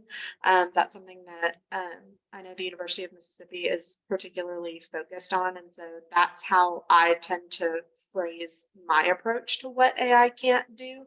When we think about using it for writing essays or brainstorming or, all of the things, is just asking faculty and students to kind of think about it in the bigger picture and say, okay, well, what skills are you substituting? What part of the writing process are you kind of handing the reins over on? And what does that look like? What are some of the risks of that? What's your comfort level? What's your faculty comfort level?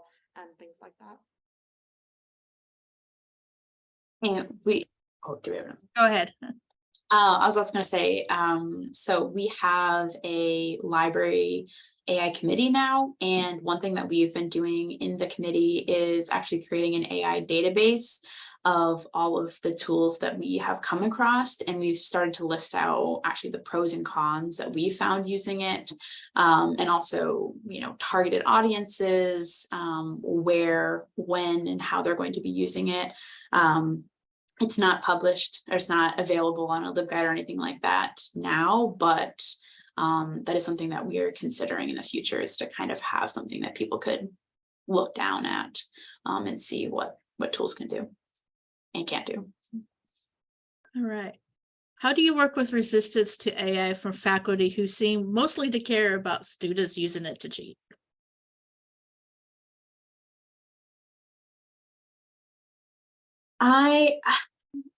haven't had a ton of those situations yet. We're not really pushing classrooms to use it. If they don't want to use it in their classroom, they don't have to. We don't have, I haven't heard any university-wide, there is not a you must use it or you must not use it. And so I'm sure, as all universities are kind of trying to figure out right now, we'll come up with some policies about how AI can be used in classrooms, but I'm sure it's still going to come down to teacher discretion in a lot of situations. So I at least have not had any faculty members coming up and talking about their resistance to AI, but we would basically just, allow them to make those policies for their class. Yeah, and I will kind of add to that. That is also something that, particularly talking to first year faculty and things like that, is also an important thing to mention in any AI conversations that you're having. Is for students who are learning to use AI tools, for their writing process, research, brainstorming, anything like that, I think it is really important to note that because there in most places is not a university-wide kind of policy, as Harley said, there is a chance that students will have some professors throughout the course of their career who are very, pro AI and are, for them using those tools and in different capacities and things like that. But there is still, I would say, a pretty high possibility that they will also encounter professors who are very, anti-AI and don't want them using those tools at all. And so that's something that I also think is important to mention at that, at that first year level in particular, is yes, learn how to use these tools, but also, be prepared for the possibility that you might not be allowed to for the entirety of your educational career. Okay, I think we got time for one last question. Have you explicitly used or taught AI tools in your information literacy instruction or in reference consultations? I have not had a chance to teach with AI yet. Personally, it's something that I'm, working, that I'm going to be working into my instruction strategy. So I'll step to Harley. So the committee has talked a lot. We're really lucky that the AI committee that formed just happened to represent all of the departments in our library, which is helpful. So as we're having these conversations, we've been developing strategies of what we're going to implement this fall. So we're going to, we have a group on systematic reviews. And so there is a free tool. I don't know how you actually pronounce it. There's been some debate, but it's RAYYAN. It's essentially a systematic review manager. And so that's really a great tool. And basically how we're going to be teaching that is, as we're already kind of explaining the systematic review process, show them, mention it, there are, go with our normal way that we would teach systematic reviews, and then also being like, hey, there's also this tool, very quickly, here's some things that you can do with it.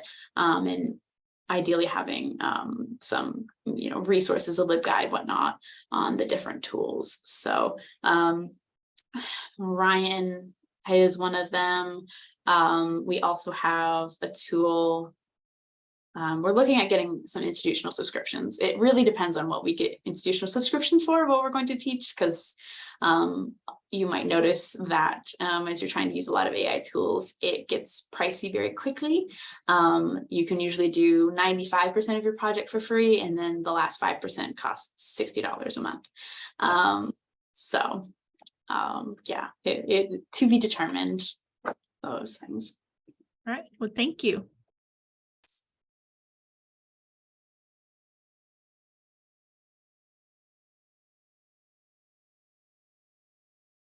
All right, thank you so much, Harley. Thank you so much, Brooke.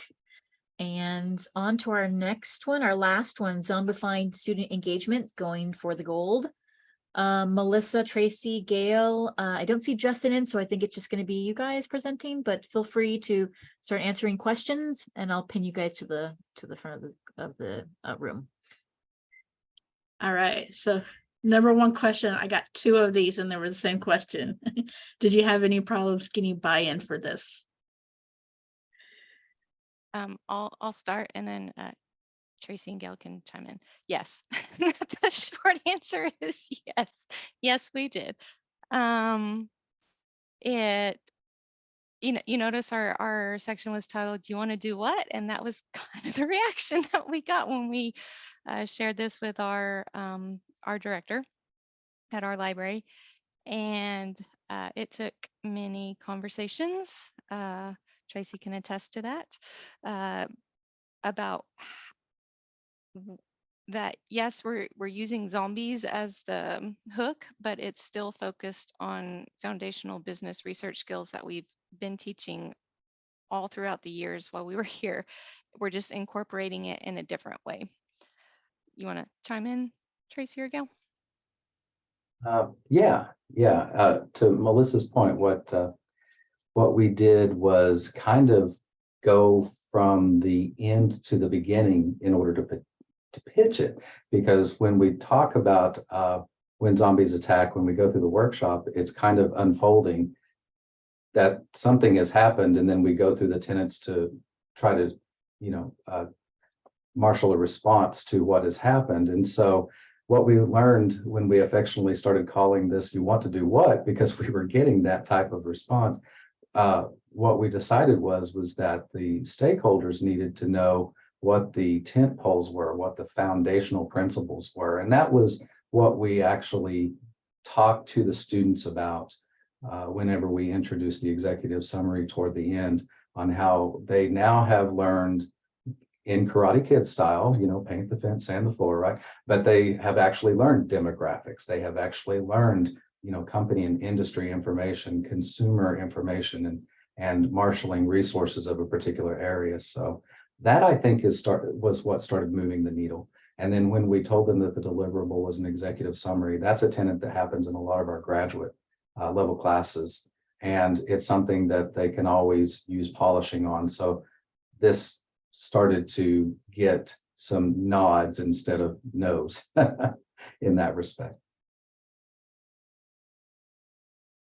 All right. So now that you've done it, what has the response been? They love it.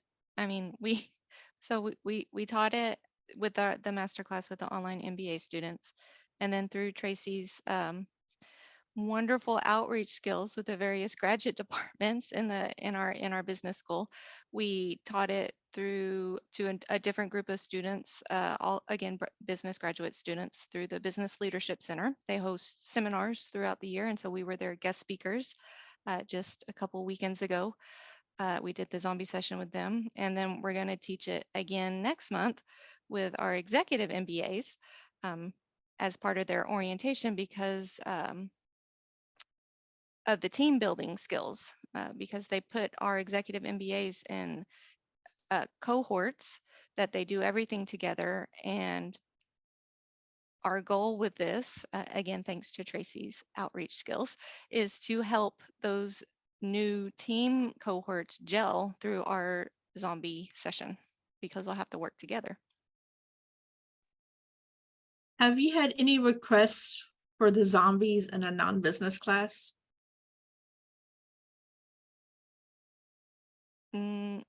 No, but we also offer it outside of we offer it to to anybody to sign up. Just so far, it's been we taught it once during National Libraries Week, and so that one did have a non-business person attend, I think. Am I correct? Yeah. But we also want to offer it in a more streamlined version over this Halloween. So we're going to try to get it down to like an hour and a half, and publicize it again with the entire campus, in hopes that a shorter time frame will elicit more response. All right. I believe that's the questions, and I think we're a little over time for the posters. Not to worry, we've got some buffer time, so that was great. Thank you so much. Okay, so we're a little bit over time, but we're doing good. Does anybody want to take a 5-minute break? Once again, please respond if you want to do a 5-minute break, thumbs up, and a heart if you want to do a little bit longer. I see no hearts, no love for the longer. Oh, there you go. Thank you so much, Melissa and Gail and Tracy. It was wonderful to see that. I'm a big fan of zombies, so I loved it. If you could do it for librarians, that would be great. We could, practice with it. So, all right. So it looks like we are going to do a 5-minute break. So we'll do a 5-minute break. I'll turn off my screen and stuff like that, and we'll come back at 2:25 with the lightning presentations. Thanks so much, everyone.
All right, welcome back, everyone. It's 2:26, a little bit over.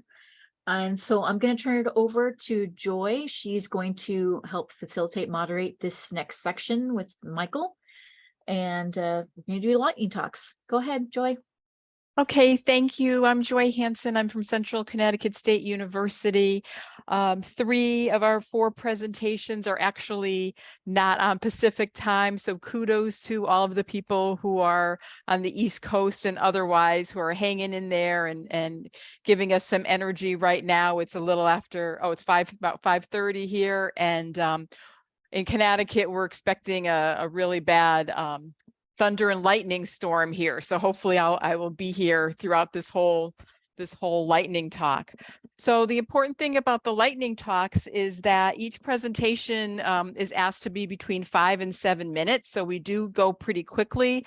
However, we do have a little bit of extra time in this session. So one of my important roles is to be a timekeeper. So I think that I will keep track of the time, and actually at 7 minutes, if you are still presenting, I will give you a 7-minute warning, which means, kind of wrap it up within a minute, and then we'll have about 3 to 4 minutes for questions after each presentation. So you do have a little bit of extra time if that is helpful to you.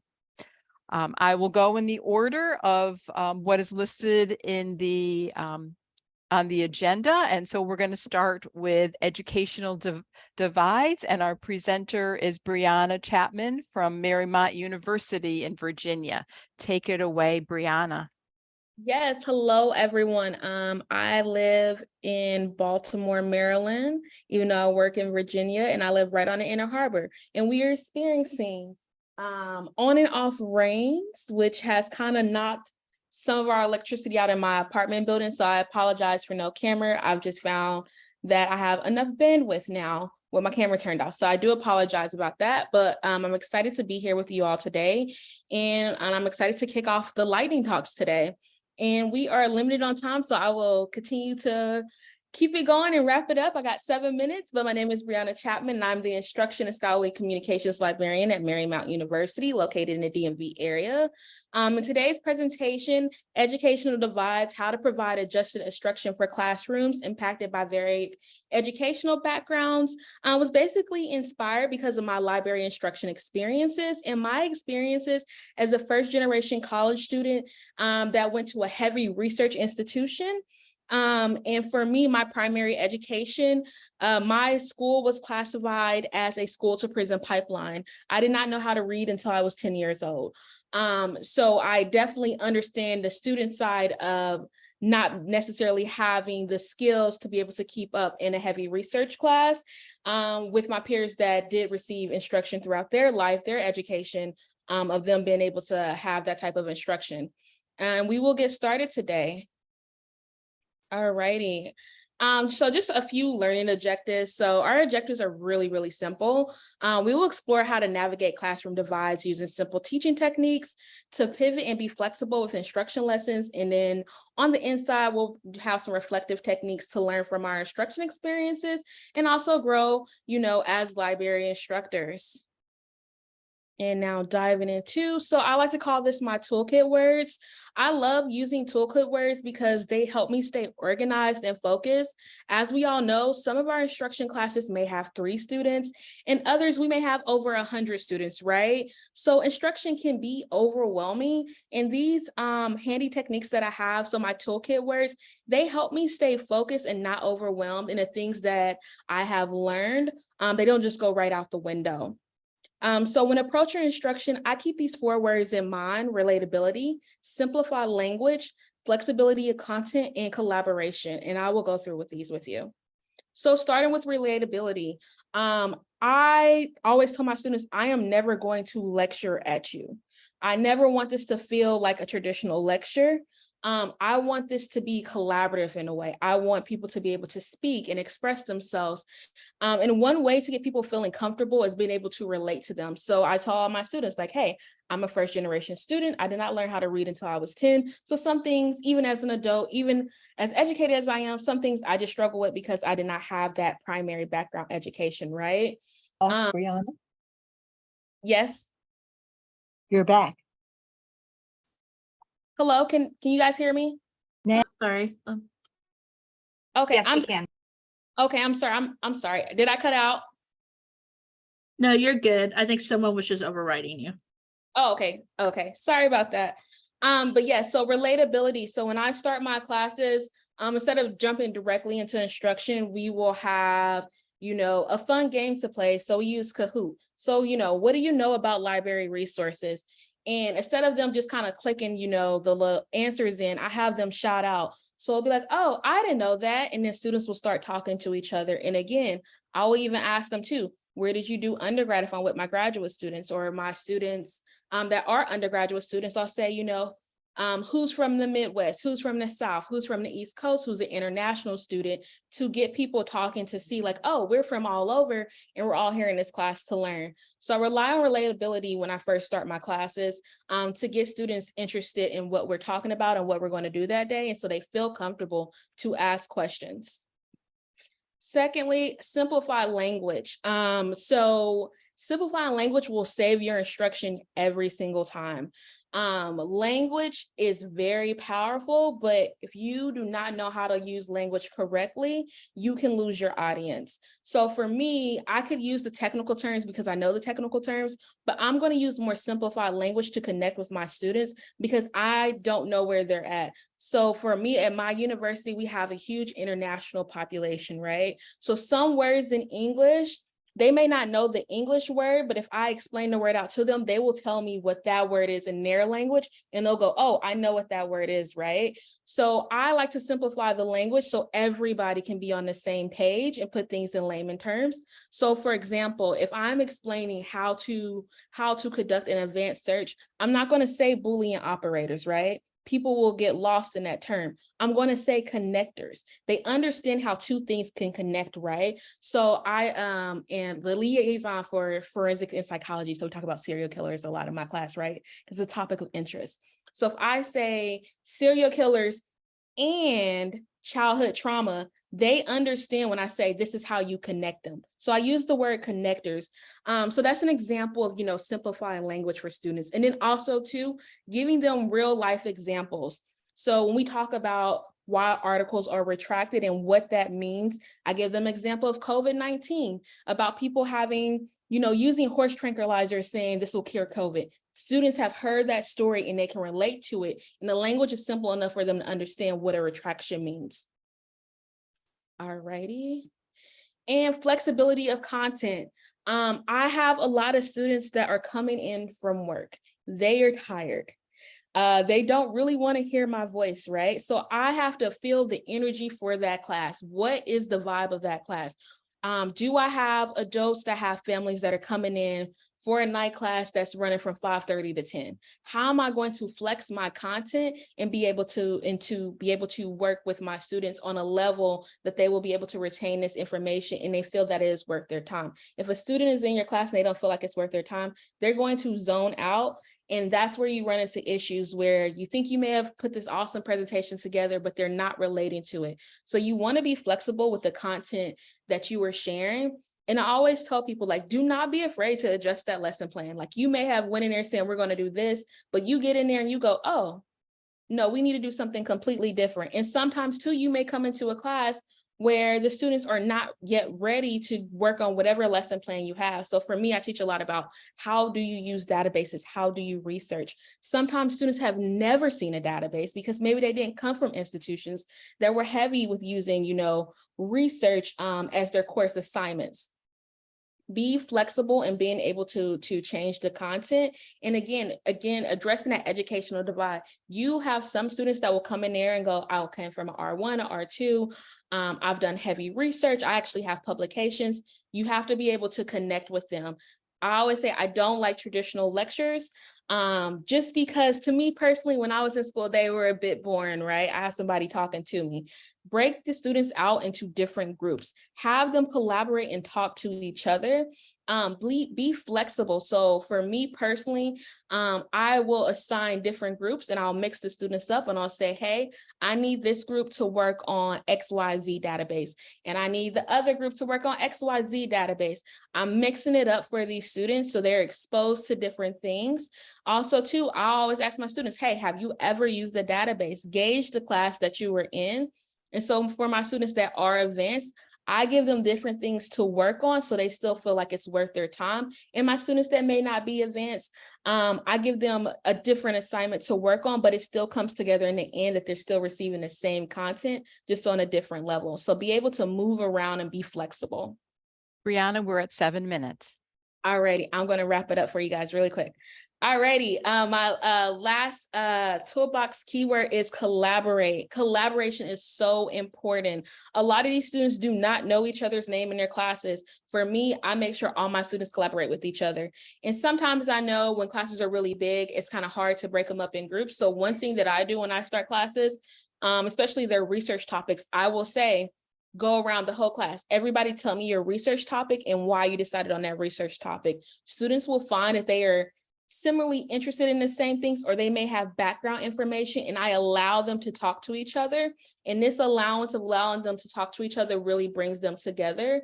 And a lot of times students will go, we're working on the same topic and we can collab on this project, and instructors will allow it. So really be big into collaboration, because it will help your students in regards to being able to learn. And sometimes they learn from each other of, you know, I didn't know I could do this in a database, and the student will say, hey, I can show you how to do this. This is how I learned.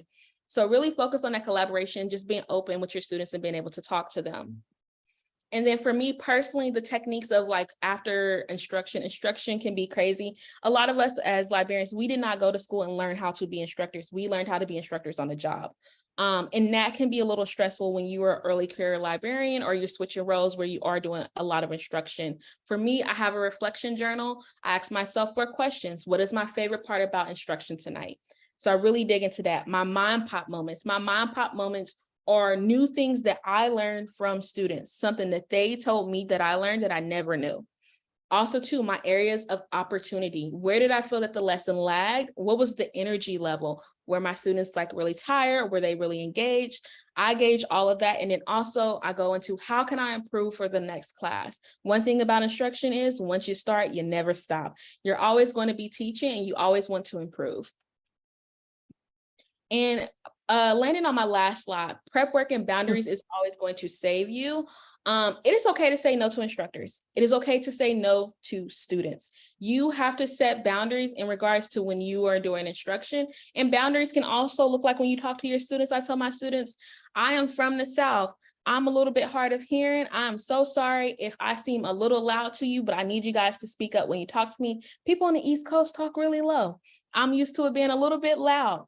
So that is me setting a soft boundary. And then the prep work in itself, talk to your instructors before you get to that class. Do any of your students have a learning disability or physical disability where you may need to adjust maybe your PowerPoints, maybe you need an interpreter there?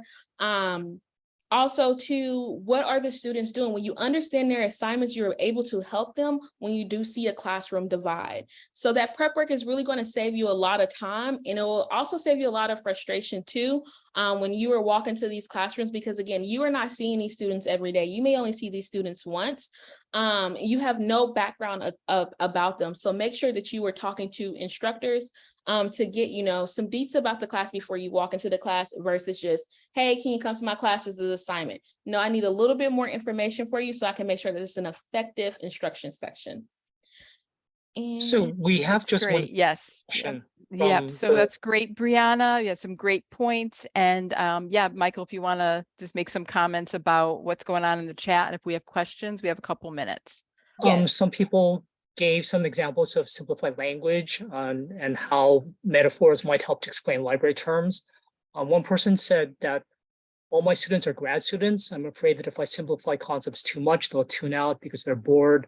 I also don't want to insult their position as professional students by over explaining simple concepts. Do you have any advice? Yes, so a little bit of my background, I was a NLM associate fellow, and then I spent a year at Johns Hopkins where they do a lot of research, right? What I have learned is even when people have done heavy research, librarianship is not their field, so they forget things. So when I used when I was using the word Boolean operator, people that know how to actually do advanced searches was like, what is a Boolean operator? I don't know what you're talking about. So you never will insult somebody's intelligence by simplifying the language, by using layman terms. If you say, hey, this is a connector, if you just use different language and frame it that way, students don't typically get offended. They're actually grateful because now they can connect to what you're saying. It doesn't feel like you're lecturing at them. And they can follow along. Great, thank you. I think we've gone over time, so we probably need to move on to the next presentation. Thank you so much. Sorry, I'm so sorry. Thank you No, guys for that's okay. It's wonderful, Brianna, and thank you, Michael, too. All right, so we're going to move on to using Mad Libs, and it's Mary Kamala from University of Buffalo. Mary, I will give you the 7-minute mark for you to wrap up in a minute. Thanks so much, Mary. Okay, thank you very much. Does everything look okay, and can everybody hear me okay? Great. Okay, so thank you everybody for being here. My name is Mary Camella. I'm a student support and engagement librarian at the University at Buffalo, which is part of the SUNY system. And this lightning talk is going to highlight a successful activity that was used to teach research question creation to first-year students at UB this past spring. So first we'll talk about the course in which we ran this lesson. Then we'll spend some time talking about the lesson itself. We'll reflect on how it went in the pilot semester, and we'll end off with some ideas for application of this activity, perhaps with different student groups, content areas, other courses, that sort of thing. So this lesson took place in a course called ELI 105Z. It's a writing and rhetoric course, typical first-year composition class, but for non-native speakers of English, so mostly international students. And it's actually a 4-credit class, but there's 1 credit that we call Research Lab, and that's taught by librarians. The other 3 credits is more English writing focused, and that's taught by English instructors. So this took place in Research Lab. The idea with Research Lab is, similar to a science course in which students go to lecture and learn concepts and then go to lab to practice those concepts. It's supposed to be a more hands-on opportunity for those students to practice different research and information literacy skills. So this activity took place during the 6th week of Research Lab. The lesson is entitled Creating a Good Research Question. I find that this can be a really sticky topic for all of the first-year students that I work with. Understanding why you need to write a research question, how you put variables together into a research question, and really seeing into the future that a really well-structured, narrow, searchable research question is going to guide them throughout that process. So this lesson starts with a few introductory activities. We look at some example research questions. We have an opportunity to compare and contrast them, talk about the type of research that they might lead to. And then we get into research question variables. And research question variables, going back to our last lightning talk, is something that I am looking for a better way to explain. So if anybody does have any ideas, I think variables, I want to believe that students, especially math-oriented students, can kind of pull that knowledge in, but it does seem to be a tricky term, especially for the non-native English speakers. So we'll be checking the chat for those ideas. But we look at a few research question examples that include 3 logical components. I think components is probably the filler word that I end up using. And we talk about how they relate to each other. So then we get into the activity to get a little bit of active learning going on. And the activity is inspired by Mad Libs. It's not truly Mad Libs because we are still having a little bit of structure. But how it works is each student in the class receives a color-coded paper slip with a research question variable. Then the students are instructed to stand up, walk around, talk to each other to find a group of 3 in which they have a color-coded variable of each color that makes sense in the following guided format that we give them. So how does orange variable affect blue variable in green variable? So it's controlled Mad Libs where they are putting them together and to make something logical. So groups are walking around looking for people that they make sense with. They stand together when they're ready. I had a couple groups sit down when it was getting a little chaotic. And then we go through, I had each group share out the research question that they formed and just did a really informal thumbs up if we think it's good. If not, what could we do to maybe work on it? What might have been a better fit? So these are just a few examples of the variables that we use. These classes have about 20 to 24 students, so we had quite a few more variables than these, but as you can see, it's just pretty general, similar variables that we see in a lot of the topics that get researched in first-year composition, position paper sort of assignments. And what we were looking for here was a moderate level of control. So there's a lot of variables that can be mixed and matched into different logical combinations, but there's also a few like the climate change, glacial melting, Antarctica, that those three are sort of guaranteed to go together. If you see the full list, there's nothing else that really fits. So trying to control the chaos a little bit while still allowing for that critical thinking of seeing how different pieces might fit together. So reflecting on the pilot semester this past spring, we had 5 different librarians who taught Research Lab, and we all thought this activity was successful. It was chaotic, but we felt like it was a controlled chaos. And so, of course, this idea of getting up, moving around, talking, it really promoted active learning. But what I really liked about it was that it also gave a lower stakes opportunity for students to practice speaking to each other. That's something that we're always striving for in these classes with the non-native speakers. And, you know, it's not standing up in front of everybody and talking, but just in different groups. And of course, promoting those critical thinking skills. It was also really cool to see the students demonstrating a little bit of creativity. And, you know, once in a while, a group had something that didn't quite work, but they would try to sell me on it, which I always appreciated, and a lot of teamwork. So in every class that I taught, people were, even if people weren't matched up, the other groups were saying, oh, you should go with them, or maybe we could switch. And it was really cool to see them working together. One of my favorite anecdotes from teaching this lesson was in one of my classes, I had an uneven number of students, even though I thought I had counted them beforehand and we were all set. They ended up with a group of 5 at the end, but they made the group of 5 work, and they ended up with the question, how does misinformation about addiction affect homelessness in New York City in America? So the last 2 are a little bit of a stretch, but they made it work. So it was really cool to see these students come together to work on problem solving, even with the uneven number in the class. So we do plan to use this activity again in the coming fall semester with just a few small changes, making a few adjustments to the topic prompts, making more sturdy laminated slips. We did not have laminated slips, so we did have to print a few iterations throughout the week. And we did also talk about spending a little bit of time going over the vocabulary before running the lesson. So considering possible adaptations of this activity, I definitely think it has use outside of the first year composition classroom. So if you're in a more content specific class, you could obviously make the given variables more subject specific. You could also have an activity where you provide students that frame, but with blanks, where they have to come up with logical research questions, maybe as many as they can, or 5 that interest you, and then they narrow down to a couple that they might be interested in researching. Or I thought for a little bit of an advanced class, maybe you just have the first 2, let's say the orange and the blue variables, they find each other, partner up, and then they add a 3rd variable that makes sense to them. So having them provide a little bit more into the question. So yeah, if you are thinking about any other possible suggestions, any other classes that you teach that you think this might work in, I'm really happy to hear that in the Q&A section, which that is the end of my lightning talk. So I'm really interested to hear any comments, questions, or suggestions you have relating to this activity. So I'm just taking things out of the chat and from the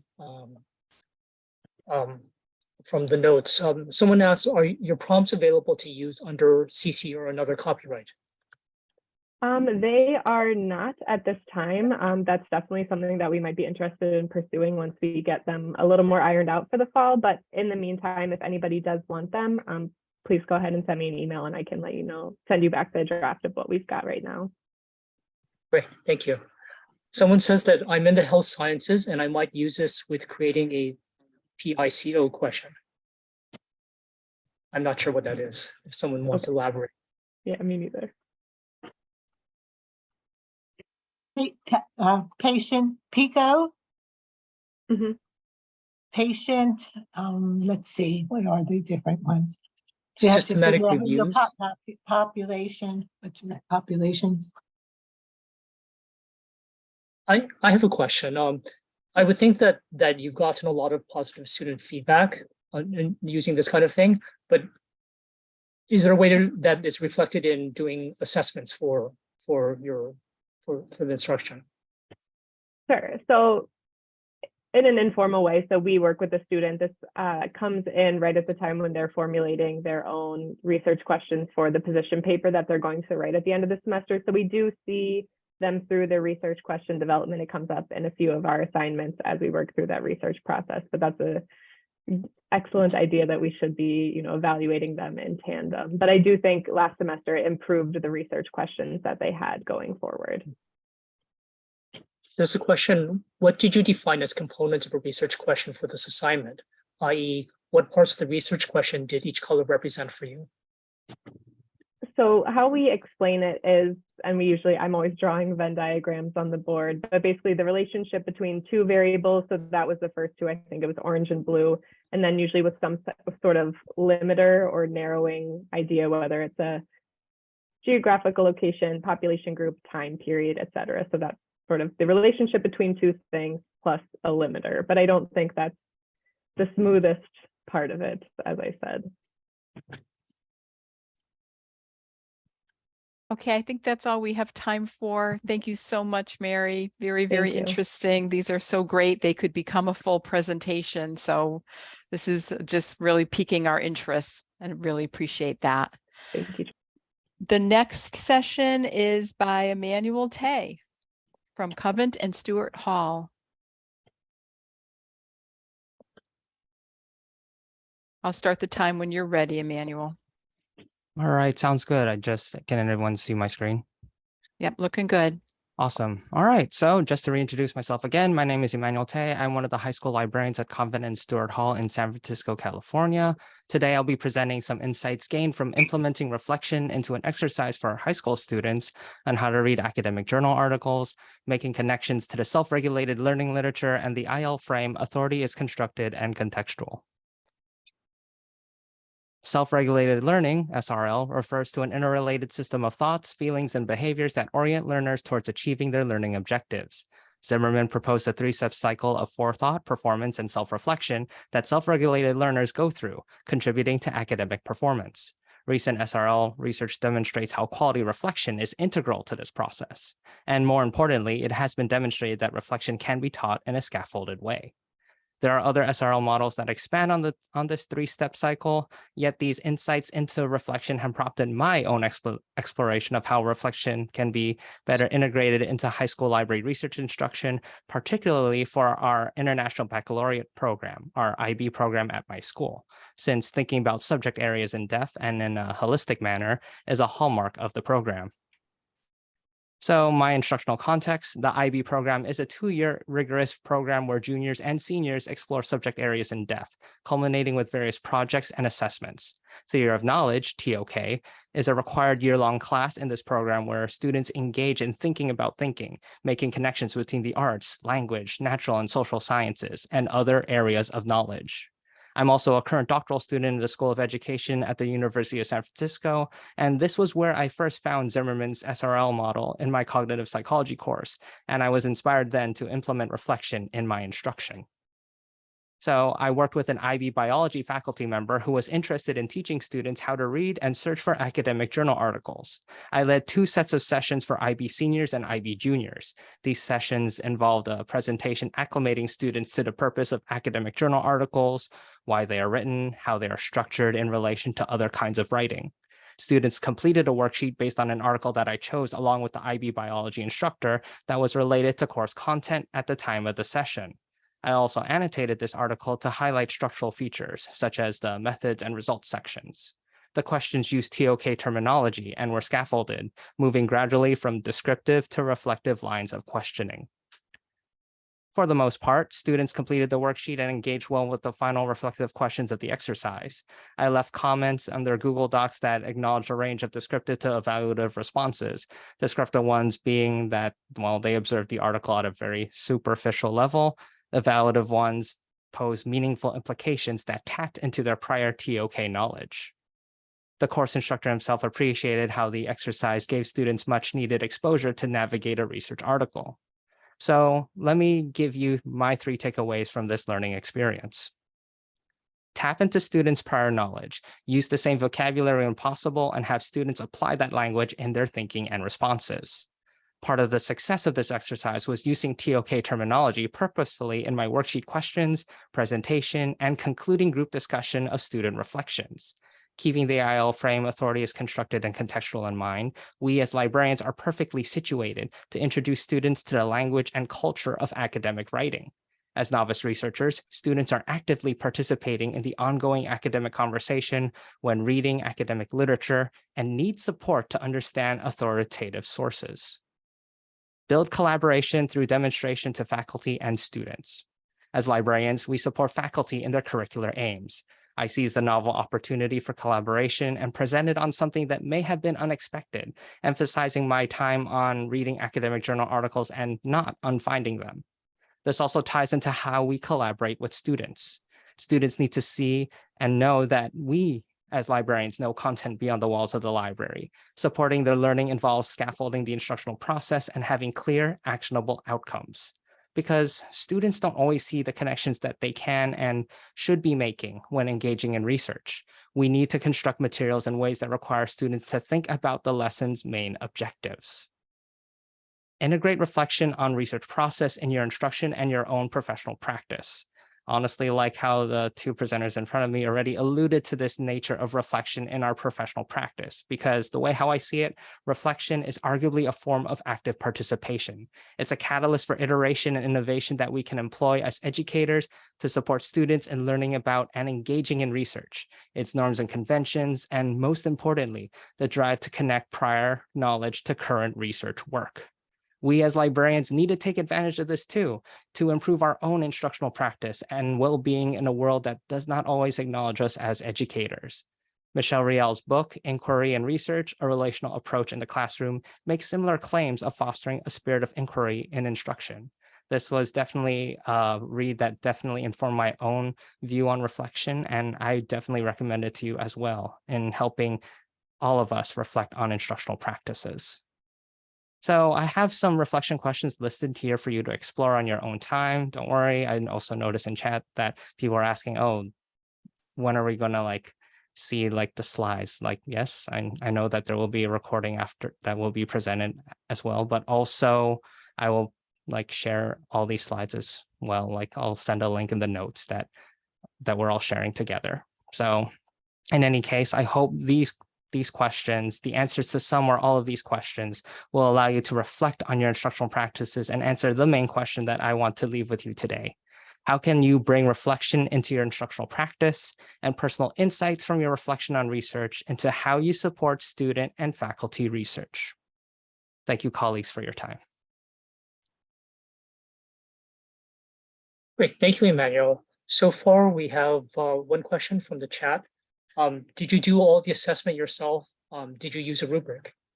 Yes, I did. So I did all the assessment myself. If I remember correctly, it was at least 2 sections of IB seniors that I got to work with. I consider that kind of my initial pilot of this sort of instructional paradigm. And then I worked with IB juniors across 5 sections with at least maybe 14 to 18 students each.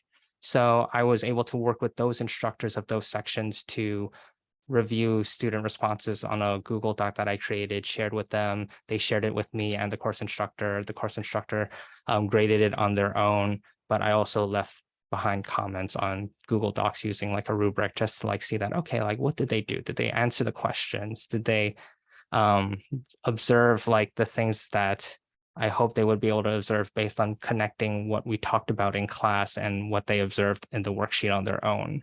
And did they actually take a step further? I mean, I'm not expecting them to, given the short scope of say a 50 to 70 minute sort of session that we had together, to see and make those connections with theory of knowledge, because the IB program is supposed to be comprehensive. And what I was hoping to do is to integrate my own understanding of theory of knowledge into the way how I approach this instructional exercise.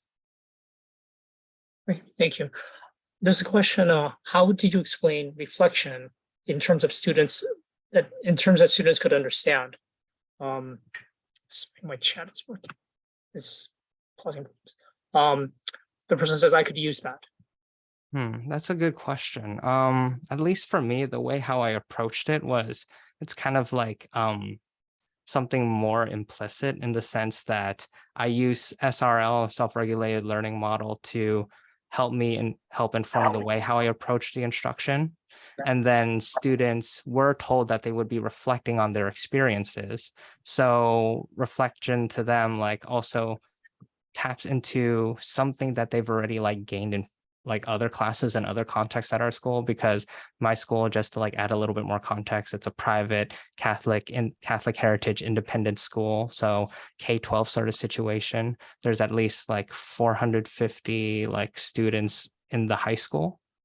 And with these very small classes, like there is already like this notion of like discussing like reflection, though maybe in a future iteration, I can like explicitly propose that like, okay, like students, how do you understand what reflection means? And how do you reflect on research? And like, what do you understand about the research process? And how can we like engage in this like mindset of reflective practice into the way how you approach like doing research now and thinking ahead, like moving from high school and the IB program to your undergraduate and possibly graduate careers and beyond? There are a couple of factual questions. One is, yes. Sorry, my chat keeps jumping every time someone puts in a new chat question. Did you give them a rubric before to help inform their work on the articles? And do you think you would need to modify this for a non-IB?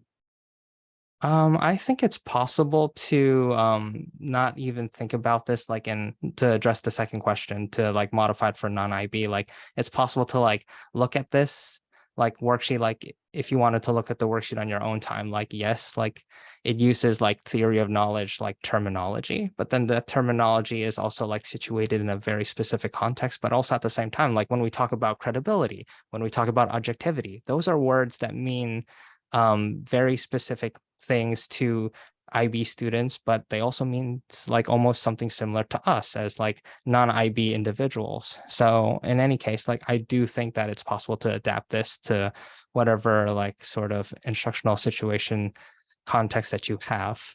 Did you give them a rubric before? In a sense, the rubric was the presentation. Like I discussed like what constitutes an academic journal article and what are the different parts, like saying, what's the abstract? What's the introduction? Moving into like the methods, results, discussion, conclusion, and references section. And then having that like say that, okay, knowing what that template is, now how would you go through this article that I also annotated for you, because, you know, I wanted to like give them a little bit of support, saying that, okay, you're not going into this article too blind. I'm giving you like some light commentary about like what this article is.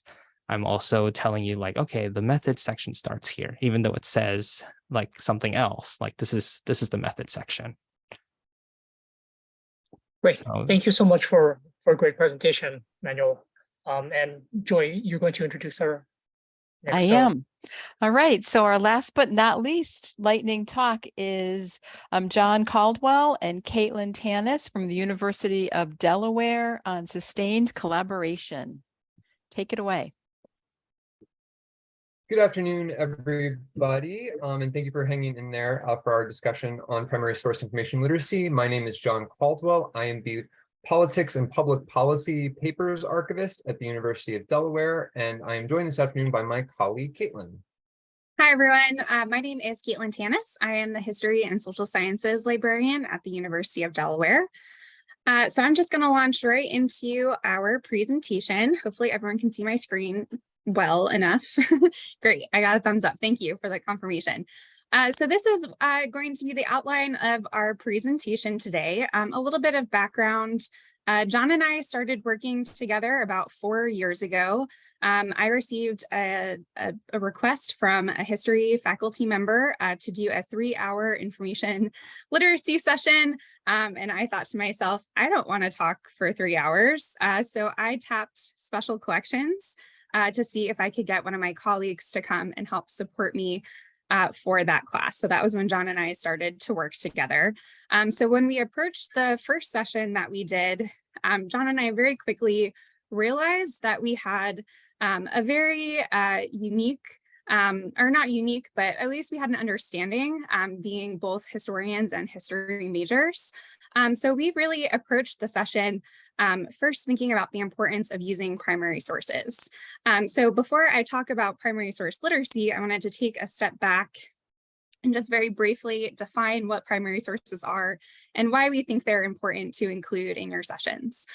So primary sources are traditionally used only in historical research. However, I do want to mention that they are available across a variety of different disciplines. So a primary source is a testimony or an account describing a reaction or thought from a particular time or event.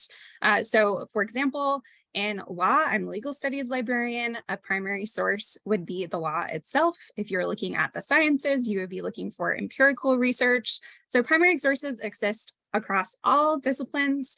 So I would encourage you, as we continue through our presentation today, to think about ways that you might be able to apply this framework to your own disciplines.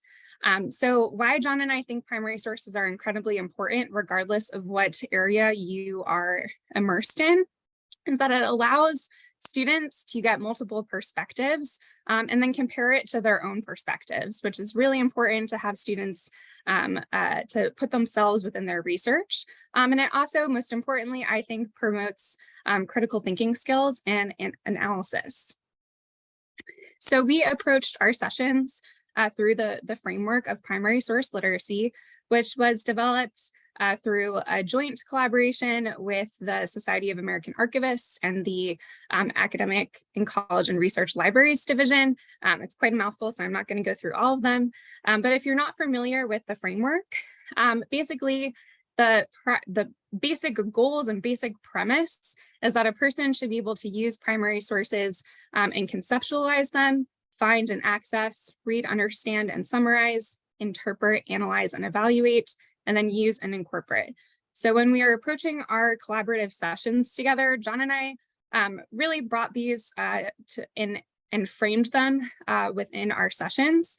We actually touched upon all of these except for the first one, which is conceptualize. So now we're going to talk a little bit about the collaboration itself.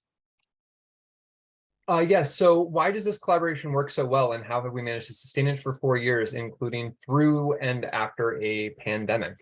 When we first started working on this, Caitlin and I both had a shared interest in student success, not only student success, but also are motivated by expanding a researcher's knowledge and experience with a variety of resources. And both of us being history majors and, at least for myself, amateur historian, we understood what the value of primary sources were, particularly in both a historical research methods and a historical capstone context. And working with someone in a different part of the library with different skill sets has proven to be a wonderful experience for me. Caitlin's knowledge of information literacy and library instruction, as well as her much deeper knowledge of the historical research process for me, had really brought a lot to the table and gave me a lot to work with and build off of in incorporating primary sources into a session. And for me, working with John, it was really helpful to have someone who had such a rich knowledge of what we had at the University of Delaware. I did not have that knowledge, and I don't have that knowledge still. So to be able to work with someone who knows the collections really well, who has a passion for allowing students to get hands-on experience with historical documents was really exciting for me. It also helped me beyond the classroom, because I had something else in my tool belt that I could go to faculty with and say, hey, it's not just me standing up here talking about how do we do research through this very large, complex system that we have, but also I have this other really important component through a colleague in special collections.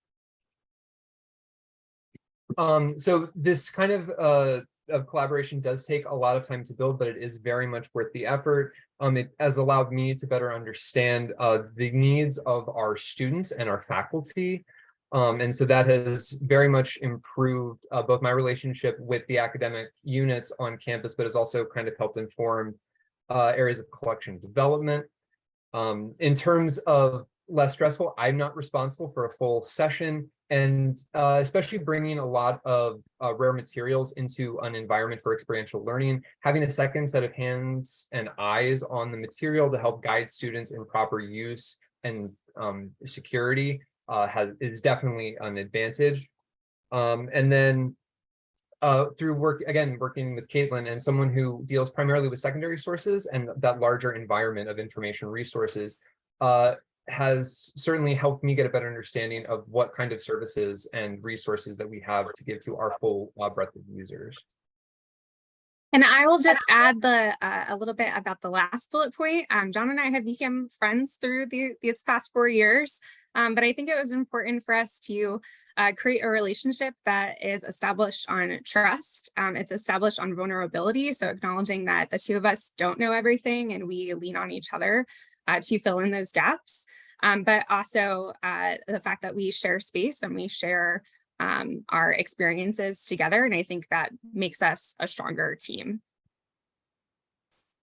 So let's talk a little bit about what our structure actually looks like. We're at the 7-minute mark. We have 1 minute. Okay, we have 2 slides. We're almost done. So this is our structure for a basic session. Sometimes this looks different. Sometimes we have a little bit more emphasis on primary sources versus secondary sources. We recently had a class about the JFK assassination where we spent all of it on primary sources. So really the point of this framework is that we have at least a basis and then we can change it and adapt depending on what our faculty want out of that particular session. And so lastly, we just wanted to, oh, go ahead. No, I was just going to say that we work both with traditionally historic research methods, which is a sophomore level course, as well as a capstone. And this framework has proved very adaptable for the topical areas, as well as the different levels of intensity of research and research experience. So these are just some of our small victories. I'm not going to read all of them to you, and I don't think John is either. So I'm just going to talk about number 7 personally. So really, honestly, this collaboration has made me a better librarian, a better liaison librarian, because I get to see the special collections resources firsthand. And so when I am answering research questions, I have this additional knowledge that I could pull in to make sure that students are aware of a whole plethora of other resources that they may not be aware of, that they could encounter physically in person instead of digitally. And I'm only going to cover 2, starting with number 8. I did not have a lot of instruction experience before working with Caitlin, and her vast knowledge and experience as an instruction librarian has certainly made me a better instruction archivist and has allowed me to figure out how to incorporate materials outside of a traditional reading room environment for researchers. And then the other thing that I just want to hit on is number 2. When we put these slides together, we had 1 session scheduled. We are now up to 2 with a 3rd one almost on the books. So we are continuing to keep this cooking with the history department. And here are our emails. So thank you so much. Great, thank you so much. There's one quick question in the document, and someone asked, what classes do you go into?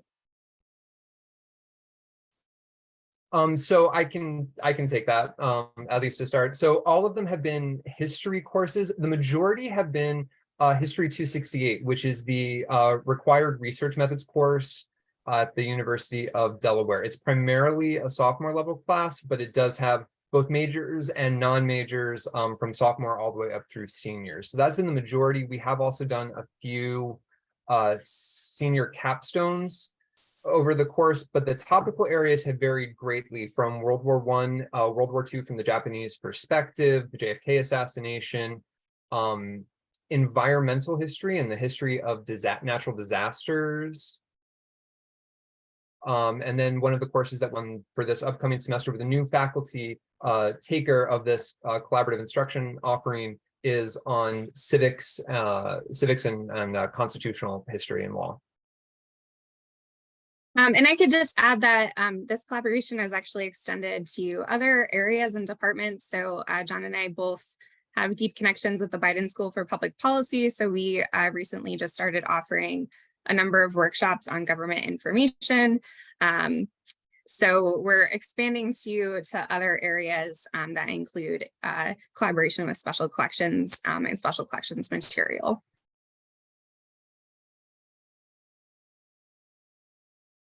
Great. Thank you so much for a fantastic presentation.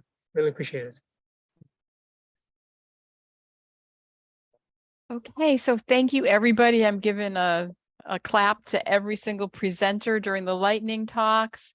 Really, really great information. I can't wait for the slides and recordings to really like dig in a little bit more with all the great things that I learned. So now we're actually cut into our general Q&A portion, but I'm wondering how people feel if you want to just go straight through or if we want to do a 5-minute break. If you want to just go straight through, if you want to give me a thumbs up, we don't have much left to the day, So or all if you we want to have break. is the closing remarks, right? Right, we just have a little time for some Q&A maybe, and then closing remarks. So, and April's here, so we could just go right through if it looks like a lot of thumbs up out there. So let's take it to the end, April. So are there any general Q&As that we want to discuss before you have to suffer through my closing remarks? Okay, I'm not seeing anything in the chat, so I'm going to take your silence as complicit here. Oh, the lightning slides. Yes, we will post all the slides on the website. We'll probably start posting them next week as we get them for the presenters, but we are asking that everyone gives us 2 weeks. They'll give us time to get the recordings up too. Feel free to check in on the LILi LibGuide and check in on that. But once we have everything up, we will send out an email so you guys know it's completed. And then the contact information for all presenters, that should be in their slides. I believe most of them are supposed to be sending us our slides. If there's someone specific, Jennifer, feel free to reach out. We can connect you too. Are there any other questions in the chat?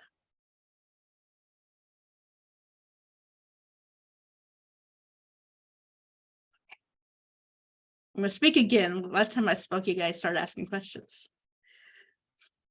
All right. So if you do not know who I am, my name is April Shepard. I am the current vice chair of LILi, which means very soon, in about a month and a week, I will be the chair of LILi. So you can already see what you're in for with my sense of humor. And I'm happy to announce the end of the first day of our 10th annual LILi conference. So if you did not know, yes, 10 years we've been doing these conferences. I'm very thankful to have been part of LILi for the last 2 years. I'm glad the group grew outside of California and allowed the Arkansan in. I also want to thank all the attendees, but most importantly, I want to thank the presenters. This was really great. There are, I forget, pages and pages of notes in the shared document. So lots of interest, lots of really great feedback and interest going on in the chat too. Again, we should have the recordings up in about 2 weeks, hopefully sooner. If you're already not a member of LILi, feel free to email me, Esther, any of the moderators that you saw today will help you become a member of LILi. We do this every year. We have a really great show and tell series that will probably start back in around September. Those are really awesome too. And then already in the chat, there's been the feedback form. Please fill that out. It does matter to us. Your feedback is important. I know you hear that every time you go to a conference, but we do really read it. A lot of the changes that we made for this conference were based on last year's feedback forms. And just to incentivize everyone to fill out the form, at the end, there is a link to a raffle drawing. And yes, it is free to join LILi. So thank you again for attending. Day 2 of our conference will start tomorrow at 9:30 a.m. Pacific. Thank you.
did we want to do a